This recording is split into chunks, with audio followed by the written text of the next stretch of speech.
Warm greetings from the high 10. It is Everyday Shenanigans, and thanks for joining me. I have a lot of updates to bring to you guys this evening, so please bear with me. It's going to be a bit winded because of all the information coming in pertaining to the dirty laundries. Yes, yes, yes.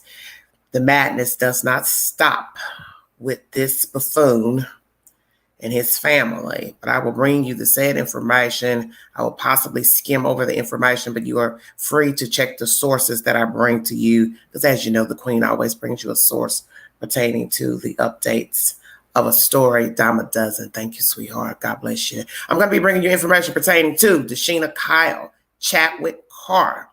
Chat with Carr is currently missing, still out of Clinton, Tennessee.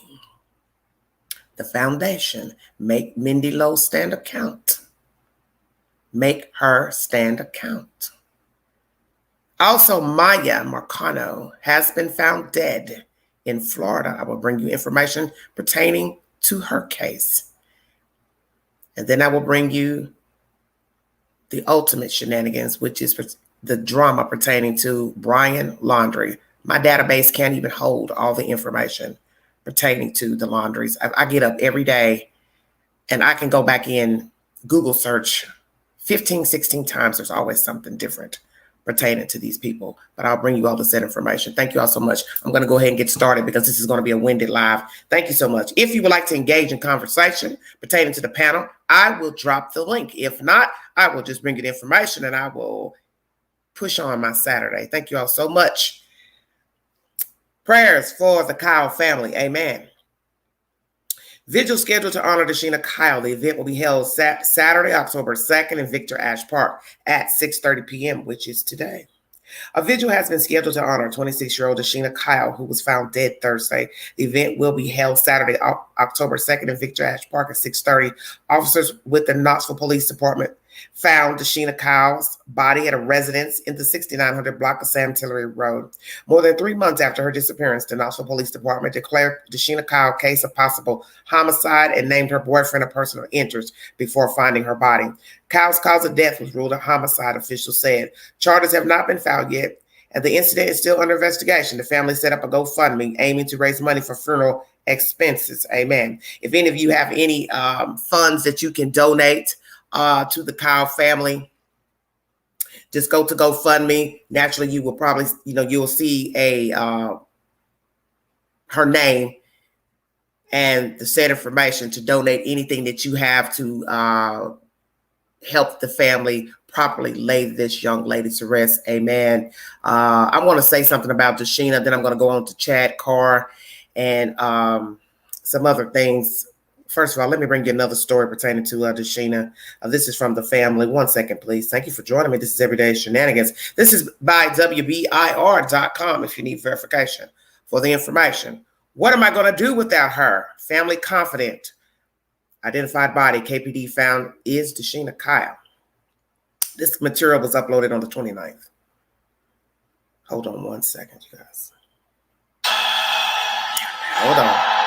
Sorry about that. Commercial playing. You know how they got to get their money in. Hold on. This is a video that was uploaded to WBIR. Hold on 1 second. Thank you guys so much for joining me. Hello, mods. Thank you so much. Thank you all for joining the chat. You all have nothing to do on this beautiful Saturday. Oh, my goodness. Stop it. But you decided to hang with the queen, so I am humbled. Amen.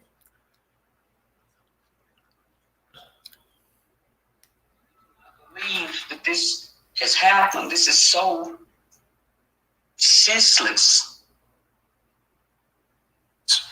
We're 3 months into the disappearance of Desheena Kyle. The Knoxville Police Department now says they found a body tied to that investigation. Her family says they are certain it is her, and now they are grieving. That 26-year-old, again, missing since June, and for the first time, her family spoke with 10 News reporter Malik Jackson about what they are learning and what they are feeling today. Malik? Yeah, John, a conclusion the family never wanted, but one they say now is inevitable. Earlier this afternoon, her family, grieving her loss, spoke to us about who she was and how unimaginable this moment is. A conclusion her family never thought was possible. This morning I was thinking about that I'm never going to get to talk to her again. What am I going to do without her? Struggling to understand why someone could take away her life so soon. It's just so hard to talk about her like she's gone. I mean, that's extremely hard for me to talk about her in the past tense, like she's gone. Betty Dees, Kyle's grandmother, says they know that's her, and the pain associated with loss is the only feeling they say they have. But not forgetting the person that made Dashina, Dashina. She was very funny, outgoing, full of life, loved life, loved her family. I talked to Dashina all the time. A young girl who made an impression on everyone she knew. She was loved by her entire family, her friends, everybody that knew her, people she went to school with. Now that her family says she's gone, what she meant to them remains, and an agonizing 3-month search concludes. Dees will always know Kyle as her first and will never forget how she lived. To me, she's everything. Like, she is everything. That is my first grandchild. Now, we are still waiting for KPD to confirm this, but as you heard there, the family thinks it's her, and now they're simply trying to grapple with the fact that she's no longer here. John. Our hearts are with them. Malik Jackson on the story. Thank you. Yes, thank you, Malik. Never noticed him before. See somebody new, Channel 10 News. Oh, that's sad information. That was the grandmother speaking. I noticed some resemblance in her children. When I saw her, I said, oh, yeah, that is definitely the grandmother. This is heartbreaking to be talking to someone one day, looking at Facebook posts, messaging, calling, visiting, and then one day they stop talking to you. They stop calling you. They stop answering your phone calls. They stop posting to social media. And usually this is a sign to most people that something is wrong when people stop posting to social media, stop answering their phones, they don't respond. As I tell people, when you see something, say something. Stop waiting for people to notify you. Because you see, if a person is hurt or harmed or worse, how can they contact you? Please knock on someone's door, leave a note, do something, because you don't know the situation until you get the information. I'm going to check and make sure I don't have anything else pertaining to Dashina in my little file here. Hold on one second, you guys. Okay, I think I have another article here by Knox News. Thank you all so much for joining me. Knox News is the source. Friends and family of Desheena Kyle say they're going through the grieving process all over again after they received confirmation that a body found in North Knoxville was the missing 27-year-old. Know that her birthday fell after she went missing. I am furious, I am sad and confused, said Rachel Roberts, a co-worker and friend of Kyle, who helped search for clues in her disappearance. I will always remember the way she would tell me she just loved me. She always made sure my hustle and smile were there. We lost a bright light in a dark place. Police on Thursday confirmed the body of a woman found in an abandoned home on Sam Tillery Road was Kyle. Her remains were identified by forensic pathologists at the Regional Forensic Center. And inside this article, you will see photographs of the said family members. Kyle's ex-boyfriend was named by police as a suspect in the case, and he is jailed on other charges. Knox News is not naming him because he is not charged with her in her death. Kyle's family told Knox News they are numb right now and want to see justice served. They give credit to the community for making sure her case didn't go cold. We weren't going to let that happen. If it was not for the community of Knoxville helping to look for her and keep her name alive, as well as the news coverage, we might still be waiting for answers. We could not have done this alone, and now we see how much it makes a difference, said Rita Turner, Kyle's aunt. Kyle's cousin, Shakita Turner, told Knox News that they now have some closure, but it doesn't lessen the pain. This has been a long investigation, and we are no longer wondering where she is. We found her and now demand justice, she said. Amen. After Kyle's family did not hear from her on her 27th birthday, they paid a visit to her Wilson Road apartment. They discovered her car hadn't moved in a week and her dog was still inside. Her car keys and cell phone were missing, but Kyle was nowhere to be found. After months with no progress in the case, community members put pressure on police by organizing their own searches. Fod Wally of POP, Tennessee, who organized searches and supported Kyle's family, told Knox News that there's some closure, but their efforts are just beginning. We feel a little relief, but now the family has to go through this grieving process all over again. Now we hope to see that investigators and officials move the same way in making sure justice is served as the community did. We really came together to demand answers. We want that same energy. This isn't over, Wally said. Amen. Not snoozes to source. Indeed, it's not over, because now there's confirmation that the remains belong to Miss Kyle. Amen. In the worst way, amen. That hump is over. The next hump is getting justice. And they are saying, law officials, that the boyfriend, Mr. Bassett, is indeed a suspect, no longer a person of interest. Isn't it amazing how that changes? Person of interest versus suspect. Let me say this pertaining to this case. Someone yesterday, while I'm out grieving somebody else's death at a gathering for Miss Tyra, God rest your soul. I'll see you soon, sweetheart. God bless you, Miss Tyra. Our prayers to the Glanton family. Someone puts a bug in my ear about Dashina's Facebook page. And you all know I do not like Facebook for various reasons because of the buffoonery. So someone said, you need to check out her page. Somebody put some information up there. I don't know if it's true, blah, blah, blah. So I went to her page with the said person. We're sitting there reading the contents together, and I'm not understanding what I'm reading. A young lady has posted some things under one of Dashina's posts pertaining to suspects, people that are involved. And naturally, I'm not going to call those names out because I don't want to be liable for anybody suing me because I don't have no money. I mean, let me put that down right here. Queen don't have any money. So you will not come for me talking about what I said about you on YouTube. But what I'm going to say is this. I'm trying to understand why in God's name you would put that on her Facebook page. If you had any information, young lady, young female, let me say that, Miss Female, if you had any information pertaining to the disappearance of Dashina, and now it is a homicide, you should have went to the police. So what I'm going to ask you, because you may get wind of this video, did you call the police with the said information? That's all the Queen wants to know. Most people that know me know how I rock. I don't do that Facebook buffoonery. He said and she said and what Bubba said and Pookie Ray, you know. You know how I am. I need a receipt. So this is what I'm going to say to you. I'm going to say it again. Why did you post that stuff on her Facebook page of suspects? You named all these people that they set her up. And I didn't like that because I felt like that wasn't the place for that. You so concerned about Miss Kyle. You should have called the police, FBI, whichever, and gave that information to them. You know, you can call anonymous. They do have tips for missing people and deceased people. Crime Stoppers is one of them here in our locale. So you should have kindly dial the number and drop the dime. Yes, he's on probation for a drug charge. Anyway, as I was saying, you should have gave that information to authorities. It makes no sense to put that on her Facebook page, because now this is how this is going to go. I do not know when you posted that, because I just read that yesterday afternoon.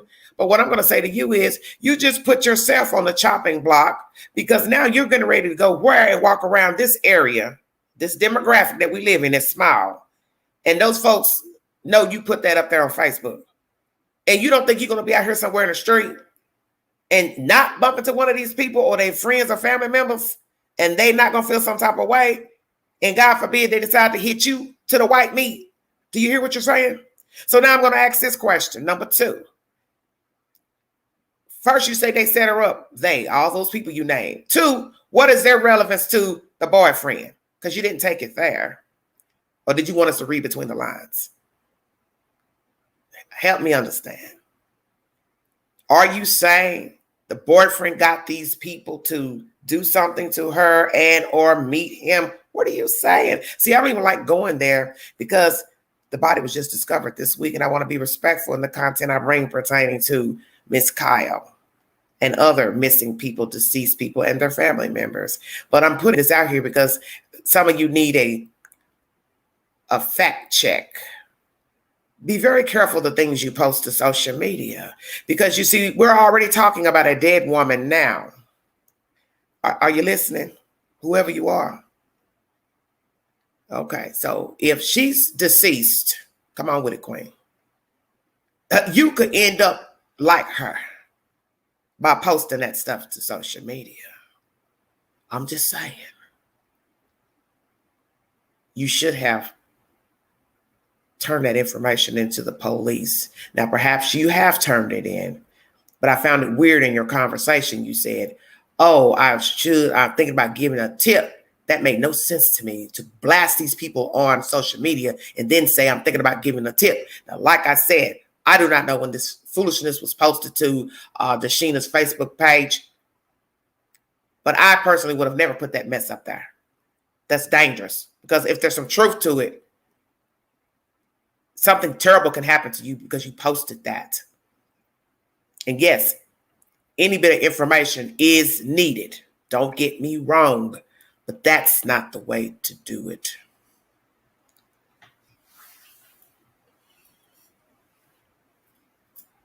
Who is they? Who are you speaking about, Yvonne?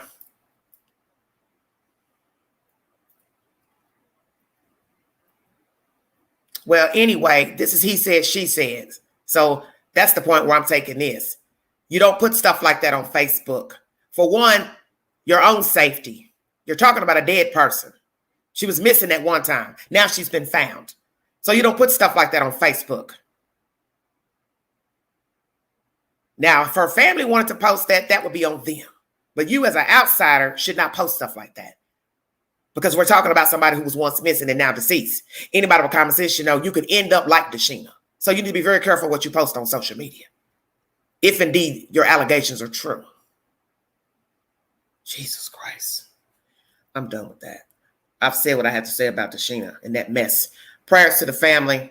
As I said, there's a prayer vigil for Miss Kyle this evening at 6:30. Anybody in the Knoxville, Tennessee general area, Anderson County, Blount County, surrounding counties, if you'd like to patronize Victor Ash Park to pray with the family, please feel free to go over there at 6:30 p.m. Thank you all so much for joining me.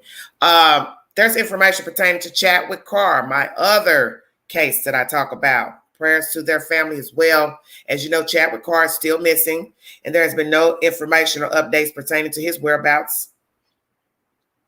And this is disturbing because where is he? And there was also some other information in here about an activist pertaining to Desheena Kyle. I wanted to bring this information. Hold on one second. See, I have so much to bring. I can't keep up with everything. Thank you all for joining. I got 30 viewing. Let's see what he says. Okay. I'm going to read this quick. This is by The Insider. The outside's national attention to Gabby Petito's disappearance was both insulting and a blessing for a Knoxville, Tennessee activist who helped organize the search for Desheena Kyle, a woman who'd been missing for 3 months. When we saw that happen, it was just like, well, damn. Fod Wally, who leads a community organization called Protect Our People, told The Insider. It was just like a slap in the face, really. Kyle's grandmother reported her missing on June 28, and the 26-year-old was last seen at her apartment in Knox 10 days earlier. Community members came together for weeks to search for Kyle until police recovered her body on Tuesday. The manner of death has been ruled a homicide. Kyle's boyfriend, they're listing him as Joshua Bassett, has been named a person of interest in her disappearance, and the Knoxville Police Department told Insider that Bassett is now a person of interest in her death. Bassett is currently in jail facing unrelated probation violation, gun and drug charges, according to police. Wally said Protect Our People, which is meant to stand in the gaps between the Black community in Knoxville and police, organizes children's programs, gun safety training, and employment assistance. So when Kyle went missing this summer, Protect Our People naturally stepped up to lead the search for her. Kyle's family had tried to get the word out because her disappearance for months went with little success. So Petito's case initially frustrated them and Wally, excuse me, if I'm pronouncing it correctly. We reached out to the TV station and we got some news coverage, but you know how it goes, he said. The light is on for a second, but then they say, you know, here comes some more news and it's out of the way. News organizations around the country reported on Petito's disappearance, sparking a national conversation around missing white woman syndrome. But Petito's own father called for more media coverage of other missing person cases and implored the public to take an interest in solving them. Well, Wally said that Petito's disappearance also helped with the search for Kyle because it provided an example of how a police investigation was supposed to go, quote unquote. In the months after Kyle's disappearance, the community's perception of the Knoxville Police Department efforts to find her was not good, according to Wally. I just know that we see on national TV, he said. No, he says, excuse me. And I just know what we see on national TV. As far as when somebody goes missing, you put a search party out and the community and the family is notified, and that hadn't happened here. Knoxville police spokesman Scott Erlin told Insider the department devoted hundreds of hours to the Kyle case before community interest increased. The department spent much of its time searching for Kyle, compiling evidence, and interviewing people for information about the case, he said. All that being said, we understand the community's frustration and recognize that the vast majority of the work that we have done on the case has gone unseen, Erlin said. Wally said when he saw how much attention Petito's case was getting, he put out a message on Facebook asking for people to help search for Kyle and got an overwhelming response. It just took off bigger than we expected, Wally said. In his telling, the Knoxville Police Department intensified their search only after the community efforts led by Protect Our People ramped up. All we wanted to do was put light on it so they could move on it, Wally said. We hope with this in the future, and God willing, it will never happen again. But if anybody in our community goes missing, black or white, rich or poor, that they'll get out there and do what they're supposed to do, he added. Yes, amen. That is the said information by the Insider. And this group is called, make sure I get it right. For anybody that needs any help with this organization. Hold on one second. Protect Our People. Aided in the search for Dashina Kyle. Thank you all so much for joining me. Now I would like to bring you some information, excuse me, pertaining to Chaplin. Thank you. If you see something, say something, please. You do not have to show your face or anything with information pertaining to people, children. Just call a number, 911. Non-emergency number, whichsoever, and just leave a tip. Right now, in Knoxville, Tennessee, let my article load up. Thank you all for joining. Ribbons across Knoxville mark the start of Domestic Violence Awareness Month. Organizations and government services are trying to shed some light on domestic violence by spreading purple ribbons across the city and beyond. October is Domestic Violence Awareness Month. So let's all keep that in our memory database that this month is Domestic Violence Awareness Month. Knoxville police are putting purple ribbons on their cruisers adorned with the logo of Knoxville Family Justice Center. The center serves as a collection point of resources for domestic abuse victims. Services from prosecutors, detectives, clergy, and social service professionals are offered to all types of abuse victims, including domestic violence and sexual, mental, child, elder, and animal abuse. And if anyone needs information about this Justice Center in Knoxville, it is off of Harriet Tubman Road, right off of MLK.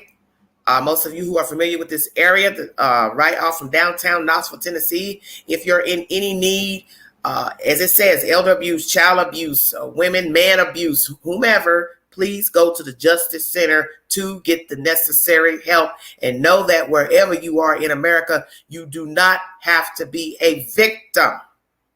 You do not have to be a victim. Know that you are worthy and you are valuable. And that goes for all people. Woman, man, child, elder, it does not matter. Thank you all so much for joining me.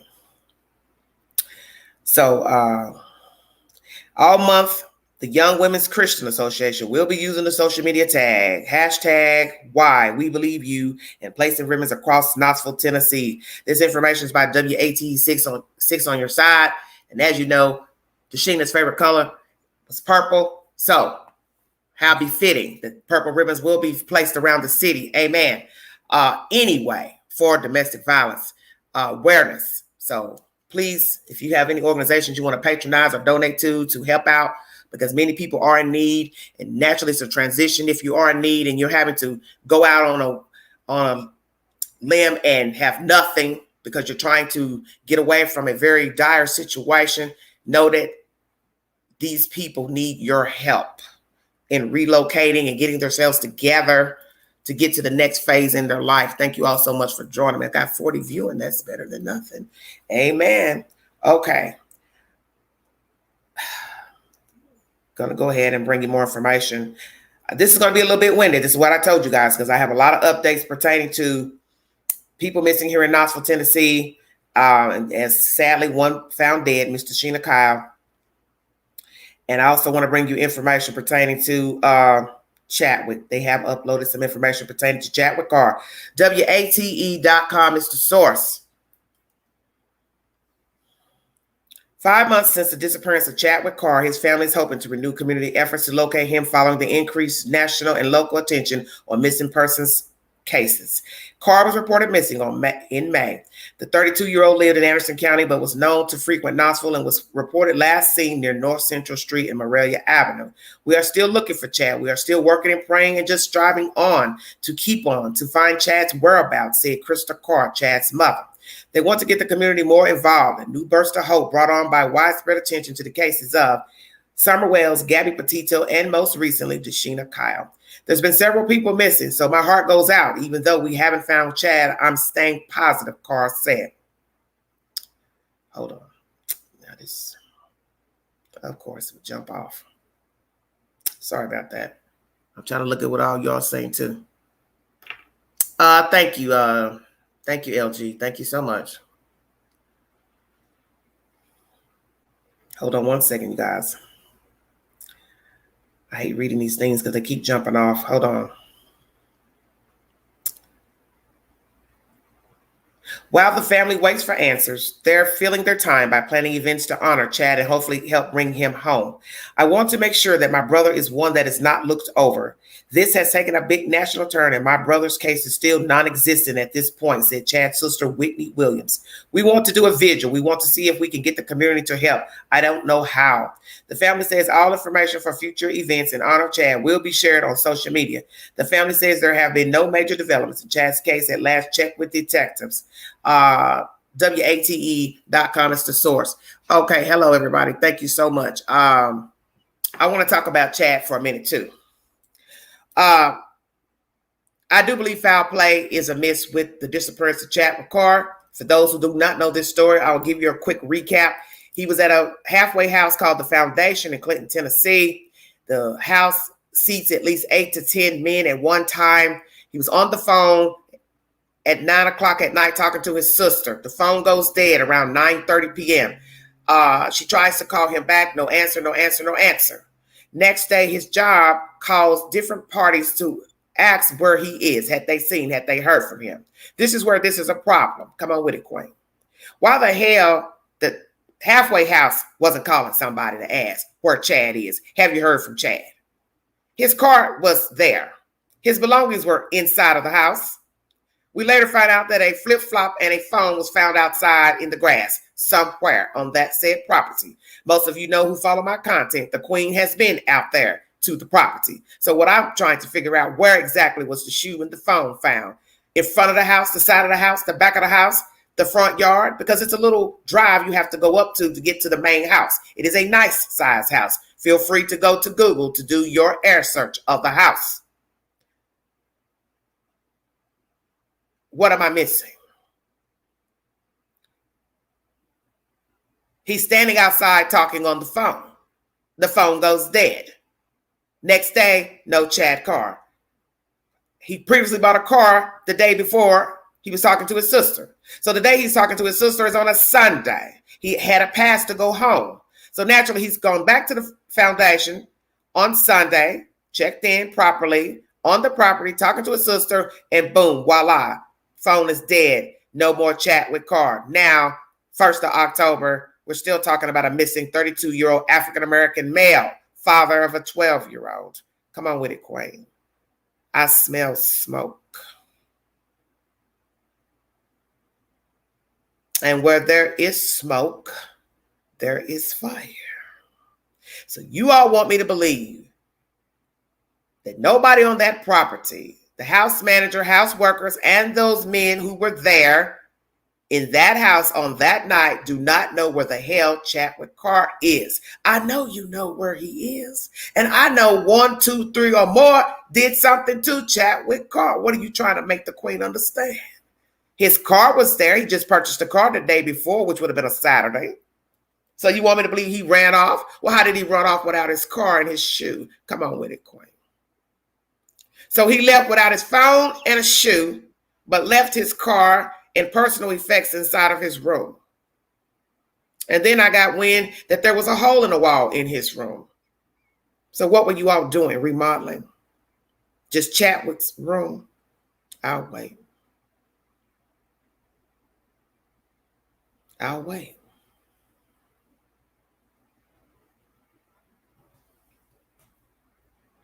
Somebody at that house did something to Chadwick Carr. And what I find baffling is there have been no updates from the Clinton police, nothing about Chadwick Carr. No information about that damn halfway house. No information about the proprietor that owns the house, runs the house, Mindy Lowe.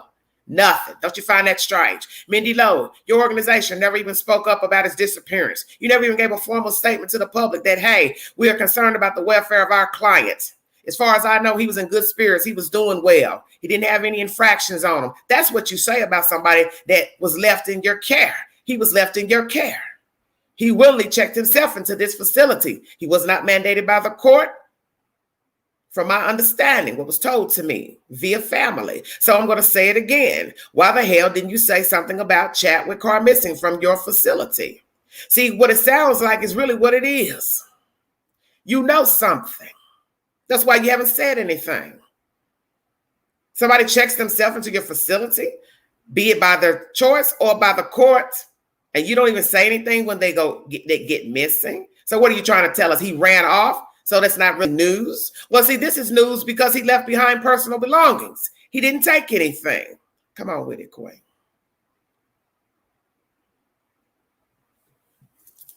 He didn't take anything. He wanted to go joyride. Ting, ting, ting. He had his own damn car. He could have done that in his own car. Like I told other people, don't bring me no foolishness and no he said, she said. I don't rock with that. I stick to what the law enforcement has to say. And right now they're not saying anything. So I'm going to talk out of common sense. Common sense tells me somebody at the house did something to him and they covered it up. And I won't be surprised if they actually used his vehicle or somebody else's vehicle on the property and got rid of Chad Carr out there. Hollerville Part 1. Oh, you didn't know about that, did you? It's the same demographic like the Summer Wells case, out in the middle of nowhere. Ask the Queen how she knows, because I've been out there. I've sat out there. I've looked at the house, and I've watched the house, and I didn't like what I saw out there. Hello, everybody. Very ghetto ratchet. White girl running across the lawn, hollering and screaming. What the hell are you doing there? This is a facility for men. So what the hell are you doing running across the lawn, cussing and fussing? Who are you and why were you there? Come on with it, Queen. Yeah. I'm the one you don't want. I'm not your average YouTuber. I actually care. This is buffoonery and nonsense. And this heifer, she ain't said nothing about Chadwick Carr's disappearance. And we already know it's foul play because ain't nobody going to go buy a car the day before and run off and leave or harm themselves. And of course, that was a thought. Maybe he harmed himself. But so far, no bodies have been recovered with his description. If he wanted to leave the facility, just say the hell with it. I don't need treatment, blah, blah, blah. Don't you think he would have took his belongings and his car? Why would he leave all of those effects behind? He wouldn't. If you know anything about the disappearance of Chadwick Carr, anything felonious about the Foundation Halfway House in Clinton, Tennessee, call the police ASAP. Don't sit on the information because one day that could be you missing. And you would want someone to give the said information to law enforcement and the FBI pertaining to your disappearance or your demise. Stop waiting to put the shoe on the other foot. Have empathy. Don't be above this ground, walking around worrying about the snitch rule. That shit only applies to street folks. Excuse my language. See something, say something. That's the update pertaining to Chadwick Carr. Prayers to his family. Prayers to his child. He is a father. Can you imagine a child not being able to see their father anymore, wondering where their father is? Same thing with a child having a mother that's missing. It's no different. It's no different. There is a woman missing out of Florida. Lord have mercy, the devil is busy. And she has been found. Prayers to her family. I will bring you the sad information pertaining to this young lady. Beautiful girl. Beautiful, beautiful baby doll. She has been found. Prayers to her family. Thank you, Tanya. ABC News is the source. Body believed to be missing 19-year-old Miya Marcano found. One second. I will be playing you a clip from the police department. Thank you all.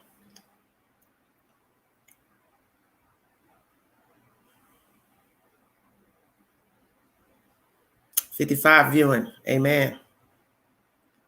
This was uploaded an hour ago. Believed to be that of Miya Marcano.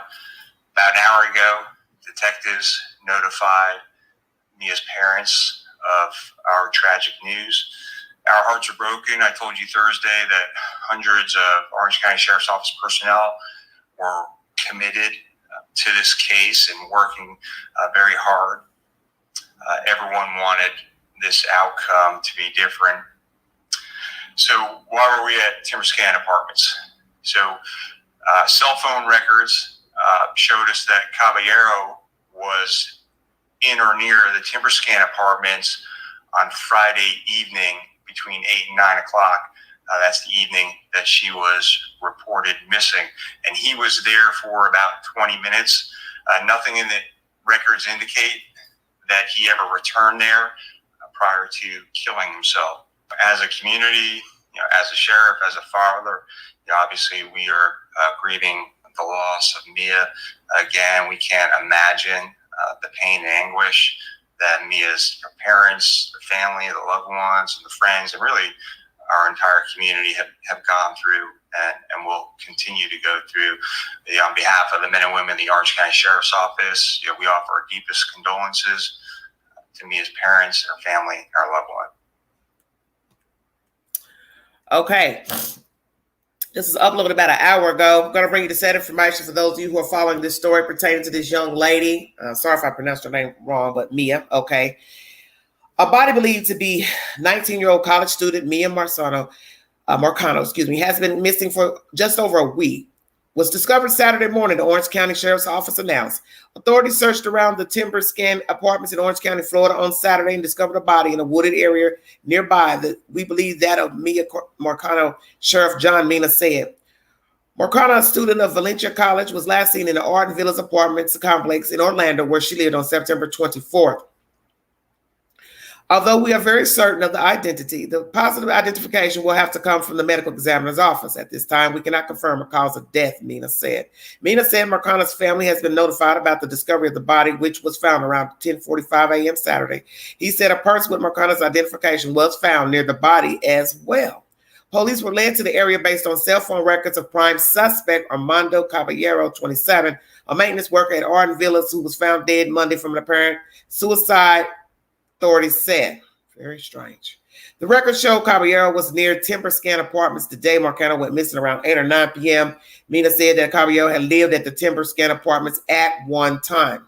Authorities said Caballero had expressed a romantic interest in Marcano, but she rebuffed his advances. Caballero possessed a key fob to his access apartments, and his was used at Marcano's unit just before her disappearance, authorities said. We believe Armando Caballero is solely responsible for this crime, Sheriff Mina said Saturday. This is not the update I wanted to give to everyone. Mina said our hearts are broken. Everyone wanted this outcome to be different. So once again, to recap, Miya Marcano, 19 years of age, a college student, has been found deceased. The guy who's believed to be the suspect is the maintenance worker at her apartment complex. He killed himself. Monday, it says here. He was found on Monday. I'll make sure I get this information correct. She was found on Saturday. He took his life on Monday. This is a very weird Weird stuff. Yes, Armando Caballero, 27, a maintenance worker at Arden Villas, was found dead Monday from an apparent suicide. Let me get crunk on this, because you know I'm going to. Okay, first of all, who the hell kills a person because they're not interested? They do have some information about him in the news pertaining to making advances to other women and alleging that he threw a, if I'm not mistaken, a barbell or something in somebody's window. I believe that's what I heard yesterday. So you're going to kill somebody because they don't like you. Another thing that's strange is that her purse was found with her. So what are we saying? She left out. She did meet him for a date. Something went wrong. He took advantage of her. And then he dumped her body. What are we saying? Because usually you don't find people's purses with them unless they took their purse with them. Because most people, if they kill you in your home, they're not going to discard you with your purse. So that makes me wonder, perhaps she went out somewhere with her purse, whether it was to meet him and or was out and he found her. When I get to said information, I will bring you an update. But see, this is the danger of living in an apartment or rental property, wherever it is, house, duplex, condo, it's all the same. There's always someone who has access to your home. We heard a very harrowing story of a beautiful girl not too long ago that lived in Florida in a skybox down in Florida. She had a beautiful apartment. I believe she was a realtor. The maintenance man was the killer.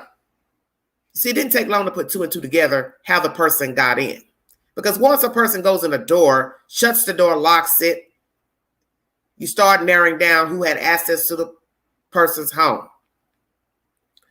So we have a maintenance worker who slipped in this girl's apartment. Obviously, he watched her come in through the main doors of the camera, saw her come in. So he knew she was alone. Soon she was alone in her apartment. And then she went, fell asleep, and he entered her apartment, sexually assaulted her, and murdered her in her bed. You see, you don't know people. And like I said, I have a problem with anybody having access to my home because you can't trust people. You don't know people. Even in apartment, common sense, you can't leave stuff out. You think it's safe to leave your jewelry out, leave your personal effects out. I don't care if it's your bills. You don't need nothing out with your social security number on it. That's just for security reasons. You assume everybody's your friend, whether or not your damn friend. Because people are murdered by all types of people. People they know, people they just met, maintenance workers, friend, boyfriend, ex-boyfriend, family member, new acquaintance, neighbor. Come on with it, Queen. You don't know people. So when you are in a rental, you cannot leave stuff out. You know, stop talking that junk about this is my house, I do what I want. Yeah, well, there's dead people that died in their house. You know, feed that to them because they're not here. You can't leave stuff out. Please listen to what I'm saying to you. Don't leave personal stuff out. A person can easily enter your house because they know your schedule. They know you don't keep a lot of company. See, these are the people who they like to assault because they watch you. Oh, she don't have nobody. She ain't dating nobody. I don't see nobody coming in. She ain't got no kids. I don't see nobody. I don't see no dog. Stay woke. Easy for me to get in if I know I'm betting ain't nobody in your house. Make small talk, small chat. You start talking, telling your business. Well, I go to school and it's just me and my family lives over here and my sister's in New York, blah, blah, blah. Now I know a little bit about you. Stay woke. You have to be careful. Everybody is not your friend. Everybody does not mean you well. He watched her. He lied in wait. And he got her. However, I do not know. But they are saying in this information, he was there for 20 minutes. So he did something there at that apartment. They're also saying that he did have access to her apartment before she went missing. So now we have to wait to see if there are surveillance cameras to show anybody coming and going in this apartment complex via her apartment. You don't know people. You don't know people. And it is very scary to know that somebody else has access to your house. has a key to come in your house. And when you start talking and telling your business about your comings and your goings, that is an easy way for somebody to come in. They get wind, the maintenance worker. Hell, it could be the management. You got some nasty, low-down managers too, homeowners, people that rent houses. They know you're out of town, you gone. Well, who better to come in your house and steal your belongings? And God forbid, harm you. Because you don't know people. And you can't trust everybody. You know, it's dangerous to let somebody come in, even if you know they're the maintenance worker. You don't know what he'll do to you once the door closes. You're assuming he won't do anything to you. But as somebody once said to me many moons ago, once the door is closed, all bets are off. Hello, Outlaw. How you doing, baby? You don't know people. You're never going to know people. So what I'm trying to put together is, why was her purse found with her body? Was she walking outside her apartment, going to her car? He grabbed her. Did she go ahead and meet him for a date? What happened? It's very strange. Ladies, gentlemen, the rules are the same for everybody. Children too. Be careful of your surroundings. Be careful of letting people into your home. Be careful of people wanting to ask you out on a date. If you decline and they get quick-tongued, derogatory, well, you already know that's not somebody's company you want to be in. Because if a person starts cursing you out and going off just because you say, no, thank you, I'm not interested, or I'm seeing somebody, or I'm not trying to talk, whatever your answer is, as soon as a person gets nasty, starts cursing you, you already know to be leery of that person. And frankly, if he had said anything to me out of the way, such as derogatory, cursing, or whatever, I'd have went to the management and told him, I don't want that guy back in my house. I don't want him back in my house, period. And then naturally that could spawn retaliation as well, because then they're going to go say something to him. Hey, Miya said you said this to her, blah, blah, blah. She don't want you back in her apartment. Now we see he's crazy. He would have done something to her anyway had she told. She didn't like the guy and didn't want him coming to her house. You see, you can't win because you don't know the mindset of people. Thank you so much. Hello, everybody in the chat. God bless you. Thank you, honey. Not trying to ignore you. Just got to get me information now, honey. ABC News is the source. Prayers for Miss Marcano's family. And what I think is so sickening, besides him killing this girl, this MF kills himself. Why you kill yourself? Because you knew you was going to get caught? Well, then you shouldn't have even done it then. And you know what was so sad? I was looking at commentary about this fool in the YouTube queue yesterday, and he was a nice-looking guy. As soon as I saw his picture, I said, wait a minute. Look at this guy. He is handsome. What is wrong with him? Nice-looking guy who could probably get any woman he wanted. This guy was nice-looking. It's not no ugly guy. So what I'm trying to understand is why in the world you would go to the lengths of doing this. It's sickening. It's sickening. Prayers to her family. Prayers for Chadwick Carr. Prayers for Dashina Kyle. And now to the mess of the Laundries. Lord Jesus. Woo. Pray for me, honey. You all just don't know what I go through trying to get this information out. Because like I said, many people don't read this stuff to you. They play it via their computer, whatever. But there's a lot of things that's detailed in the articles that you're not going to get in a news clipping. So that's why it takes so long to get all this information out. I don't even know where to start with this Laundrie stuff. Let's start with the sister. There's news information out pertaining to her lying about seeing her brother. So now there's discrepancies coming from the lawyer for the Laundries that she misunderstood what the reporter was asking her. I'm trying to understand what is this she missed, because I played the audio again today, and I don't understand how she got confused. Your brother just got back on the 1st. What question did you not understand that the reporter was asking you? What question could... This conversation makes no sense. Ma'am, when's the last time you saw your brother? I haven't seen him. I wish I had more information to give you. So you're holding on a winded conversation, yet now we got this crazy lawyer saying that something's misconstrued. And what could she misconstrue from? When was the last time you saw your brother? Well, your brother just got back on the 1st. They find you to interview you to ask you when the last time you saw your brother. and yet you are confused about the question and didn't mean to say this and this. I am tired of talking about these folks. This case is just like that mess in Robertsville. I'm over it already. Seriously, I'm 2 minutes from bailing out of this. Because this is stupid and asinine. Most of you know the FBI has gone back to the house to get more evidence in pertaining to finding Mr. Laundrie. We've got Dog Bounty Hunter jumping in. Allegations of him being on the Appalachian Trail in North Carolina. Don't know how much true that is. Word Dog got that information. But all this is buffoonery to me. And like I said, I've had just about enough of these people. Because somebody's related to Donald and Candace. That's what I think. Yeah, I said that. Somebody's related to these people. Insiders, first source. Thanks for joining me. Laundrie stopped by his sister's home on the day he returned to Florida without Gabby Petito. Attorney Stephen Bertolino said Laundrie saw Cassie Laundrie twice in the first week of September. Twice. Remember, he said that. Cassie Laundrie also saw her brother on September 6th at Florida's Fort DeSoto Park, Bertolino said. So let's go there. Why are you, lawyer, telling the world now that Brian saw his sister? Why are you now telling that? See, I'm confused. Because, see, I don't watch this stuff every day because I don't want to. So what I want to know is why are you now telling the world she did see him? You're a lawyer. You're supposed to be aiding your client. So what do you care if she lied? You're supposed to be representing Brian. Man, you people are goofy.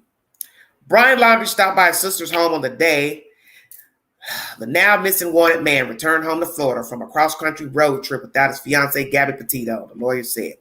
Stephen Bertolino, the Laundrie family's attorney, told insider Brian Laundrie, 23, saw his sister Cassie twice during the first week of September, including on September 1st, the day authorities said he got home to Northport, Florida from the couple's van life trip out west. Bertolino confirmed that Cassie Laundrie saw her brother on the 1st when he stopped by her home. Cassie Laundrie also saw her brother days later on September 6th at Florida's Fort DeSoto Park, where Brian Laundrie and his parents went camping from September 6th to the 8th, according to Bertolino, who said Cassie Laundrie went to the campground for a day. Law enforcement agencies are well aware of these dates, Bertolino said. Bertolino told Insider that any prior communication by Cassie Laundrie that didn't mention the 2 dates she saw Brian Laundrie was simply a difference of relating an answer to a question misinterpreted by Cassie or poorly posed by the inquirer. Okay. Oh my God. Somebody give me a hammer already. Well, what does Desheena understand? Somebody help me because I'm confused. Here we go. In an on-camera interview that aired on ABC News Good Morning America on September 17, Cassie Laundrie said, I haven't been able to talk to him. I wish I could talk to him. Cassie Laundrie added, I've cooperated in every way that I can. I wish I had information. I would give more. This is all I have. Blah, blah, blah. I'm not even getting ready to go on to all that. Because everything I'm going to repeat is stuff you've already heard. I'll just play you the damn video. Let you hear for yourself because this is ridiculous. Hold on just a second. It's nonsense. She don't understand. So now she don't understand, and now the person who asked the questions, they don't know. Oh, Lord Jesus. So the people asking the questions didn't question it right, didn't ask it right. I mean, I don't understand. Okay. Now I've lost it. What I had in here. Let me try to pull it up. 1 second, guys.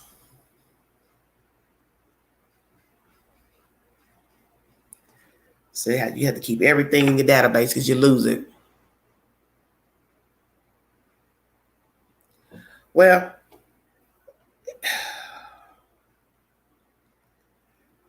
I don't know why.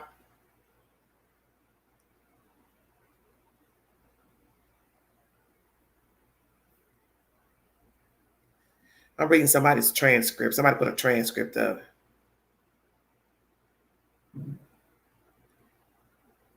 This is off somebody else's channel. Well, my thing is when somebody's asking you a question, such as, when was the last time you talked to your brother? What you're supposed to say is, what do you mean if you're confused? Do you mean since he's been back or before he got back? That's all you have to say. So let me find it. I can't even pull it up for some reason.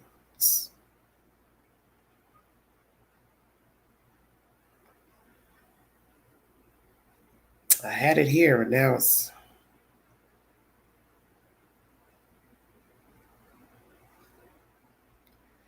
Oh, come on now. Wait, hold on, you guys. I just found it. Oh, man, this is some weird stuff.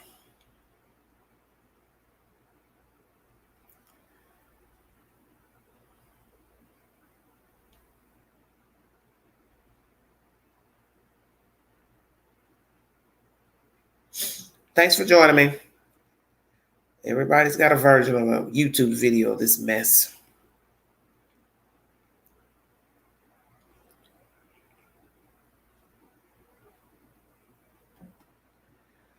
This is from ABC New York News. If you need verification for the information I'm going to bring to you. It says Brian Laundrie's sister breaks silence on Gabby Petito case. This content was uploaded 2 weeks ago to YouTube and to the world. Raising questions and raising eyebrows in the case of a missing young woman from Long Island. Gabby Petito, on a cross-country trip with her boyfriend, disappeared last month. The fiancé and his parents are clamming up, but his sister is speaking to cops and the FBI and speaking out in an interview with ABC News. Long Island reporter Kristen Thorne live in the Suffolk County hamlet of East Iceland with the story and details. Kristen. Bill, the last time we were able to speak on camera with Brian Laundrie's attorney here in East Islip was 2 days ago. We have not been able to speak with him since. Police say at this point they do not believe that there is any criminality involved in Gabby Petito's disappearance. And Cassie Laundrie, who we spoke exclusively with here at ABC, says she has told police everything she knows. In an exclusive interview with ABC, Cassie Laundrie says she hasn't spoken to her brother since he returned to their parents' home in Florida. I haven't been able to talk to him. I wish I could talk to him. Laundrie says she's told police everything she knows about her brother, Brian Laundrie, and his fiancée, Gabby Petito, and their cross-country road trip. I've cooperated every way that I can. I wish I had information or I would give more. This is all I have is... I gave to the police. Petito's father says he isn't sure Cassie Laundrie is being fully transparent, given the fact that her parents and her brother haven't said one word to police. I'm hoping that the pleas and the begging and the community and the, entire damn planet knocked some sense into her where she's like, I gotta speak. Police in Northport, Florida, where the Suffolk County natives had been living with Laundrie's parents, are continuing to put pressure on the Laundrie family today by doing more media appearances. But the family doesn't seem to be budging. Neither does Brian Laundrie, who is in a known location to investigators in Florida. Police say they're still processing whatever they found in the couple's camper van. Laundrie and the van were in Florida for more than a week before anyone even knew Petito was missing. We've been able to definitely get some material out of that van, but we are certainly not at the point of revealing what that was. Cassie Laundrie told ABC it was not uncommon for her brother and Petito to fight. Yesterday, police in Utah released body cam video of their response to a 911 call for an argument between the two near Arches National Park in Moab. What's going on outside?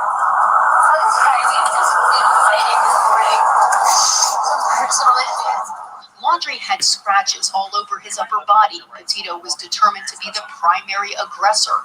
Cassie Laundrie says in her mind, none of that matters. Me and my family want Gabby to be found safe. She's like a sister, and my children love her. And all I want is for her to come home safe and sound, and this to be just a big misunderstanding. Petito is believed to be missing in Wyoming. Okay, they cut it off. That's New York 7. Let me say something about that clip you just listened to. That was uploaded 2 weeks ago. Lord, oh God, how can I say this? Cassie, you saw your brother bring a van back without the girl. And yet you're going to sit up in this interview and say, we just want her safe. We just want to know this, and this. You're lying.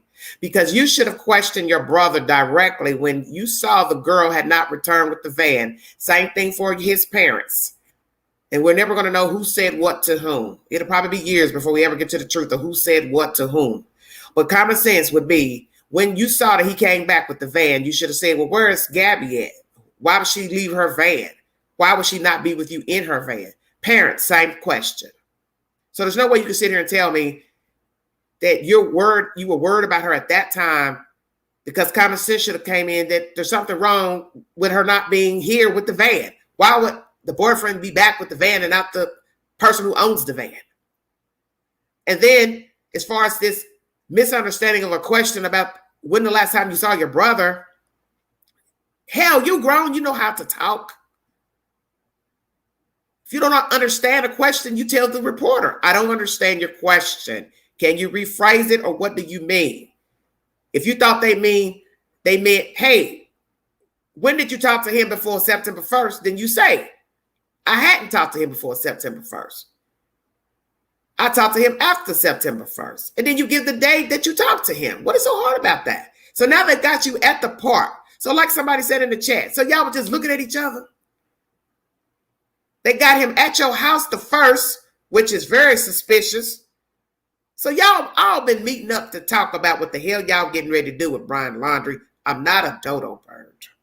All of you all met up to talk about Petito, the van, what happened out there in Wyoming, yah. Now, what Brian told all of you, I do not know. But the ball got into motion when his foot set on Florida soil. And now they're saying you met with your brother 2 times in the week of September, 1st September. And then you sit up on the national news and say, I ain't talked to him, can't talk to him, don't got a way to talk to him. But now they're saying he came to your house directly, and you live 45 minutes away. So now we have to ask ourselves, did he stop at your house first before going home to his own parents' house? Come on with it, Queen. Ting. Then you went to the park. We are family. Y'all know y'all love to camp. Y'all some camping folks I ever seen. Everybody want to go camping all of a sudden. Riding bicycles around the neighborhood like the girl ain't dead. Man, y'all some dirty folks I haven't seen in my life. Excuse me. Very dirty. He riding bicycles around the neighborhood with his mama like he's 5 years old. Y'all all meeting up at the park. Hell, who else came for the meeting? Because now they throwing you in the mix that you went to the park too. Did you invite Donald and Candy down? Hell, everybody else that showed up. I don't want to know who else showed up. What in the hell is going on with you people? Y'all were putting the ball in motion to get Dirty Laundrie gone. Yeah, he told on you and then threw you under the bus, the lawyer. That's why I said, why would he even mention that? His mouth is supposed to only be pertaining to Brian Laundrie. Nobody else. Y'all went and had a damn hold down in that park. So if you could sleep with the fact that your brother killed that girl, you've lied to ABC News, you're making up all this stuff about liking her, your kids love her, blah, blah, blah. Man, don't nobody want to hear nothing about your children liking her, loving her. You down with the mess going on with your parents and Brian Laundrie. You with it too. Because there's no way you're going to make me understand that you didn't understand the question. There's no way you want me to sit here and believe another grown-up that works for the news asked you a question about your brother when the last time you saw him and you know the storyline is unfolding about a missing woman. And you want me to believe you didn't understand the question and they misunderstood your question. Let me guess, they also edited the interview. But that ain't really what you meant to say. I'm done with all that. If you need verification for this information you just heard, Fox, I can't remember the source, Lord Jesus, I'm sorry. ABC 7 New York is the source. I've had enough of these people. Yeah, well, Rob Zombie, he don't want to mess with these folks. And I was just talking about Rob Zombie the other day. That's so funny you mentioned that. Okay, bringing you all updates pertaining to this story. That was source number 1, News 7. Florida News Times is the next source. We'll try to be quick. It takes a long time to get all this stuff out. Okay, Moab police releases the video of Gabby Petito talking with the boyfriend, blah, blah, blah. Bertolino said on Friday that Miss Laundrie met her brother during a camping trip at Fort DeSoto on September 6th. Law enforcement is familiar with these dates, which I just brought you that information. Earlier communications by Cassie that did not reflect these dates answered questions that Cassie misinterpreted or that the questioner did not properly present. It's just the difference between associating, said the lawyer. Meanwhile, new body camera footage after the incident shows that in August, Miss Petito told officers that Mr. Laundrie had hit her. As Laundrie search continues, Dog the Bounty Hunter claims to be approaching the 23-year-old, you see they call him a child in this article, who was reported missing by his parents on September 17th. Bounty hunters have revealed that they are not working closely with police during the search, but previously Navy SEALs and a Marine helped them. It says something about NS FBI. There's an arrest warrant for Mr. Laundrie for fraud. They don't write this stuff very well. Okay. Let's see. I don't understand why they're saying the lawyer is condemning sister's remarks as a misunderstanding. I don't understand that. This source isn't really good. Florida News Times, you need some better writers because this doesn't sound good. Florida News Times is the next source. Okay. I'm just skimming over everything. There's issues about phone calls being made to the Petito's family when Gabby's parents reported her missing on the 11th. Now, most of you know Gabby's family, they're in New York. The Laundries are in Florida. Here's the set information. According to records obtained by ABC News, police officers were called to the Laundrie family many times before Petito reported missing. Police responded to their home in Northport, Florida, twice on September 10th and 3 times on September 11th. This is the day Petito's family reported her missing. So we only heard this version of the 11th from her parents reporting her missing out of New York. Now we're getting information that on the 10th, the police went to their house 2 times on the 10th, 3 times on the 11th. The nature of the calls has not been revealed. However, Petito's father reportedly made all the calls worried about her whereabouts. ABC News has acquired 46 pages of call records from September 10th to the 27th. Laundrie has been missing for almost 2 weeks after returning from a cross-country trip without Petito, who was later found dead in Wyoming. FBI agents returned to the Laundrie's house on Thursday, spending time there in a camper. His parents went on a trip a few days before he went missing, Mr. Laundrie and his parents. The lawyer says the agent has collected personal belongings to help the dog search.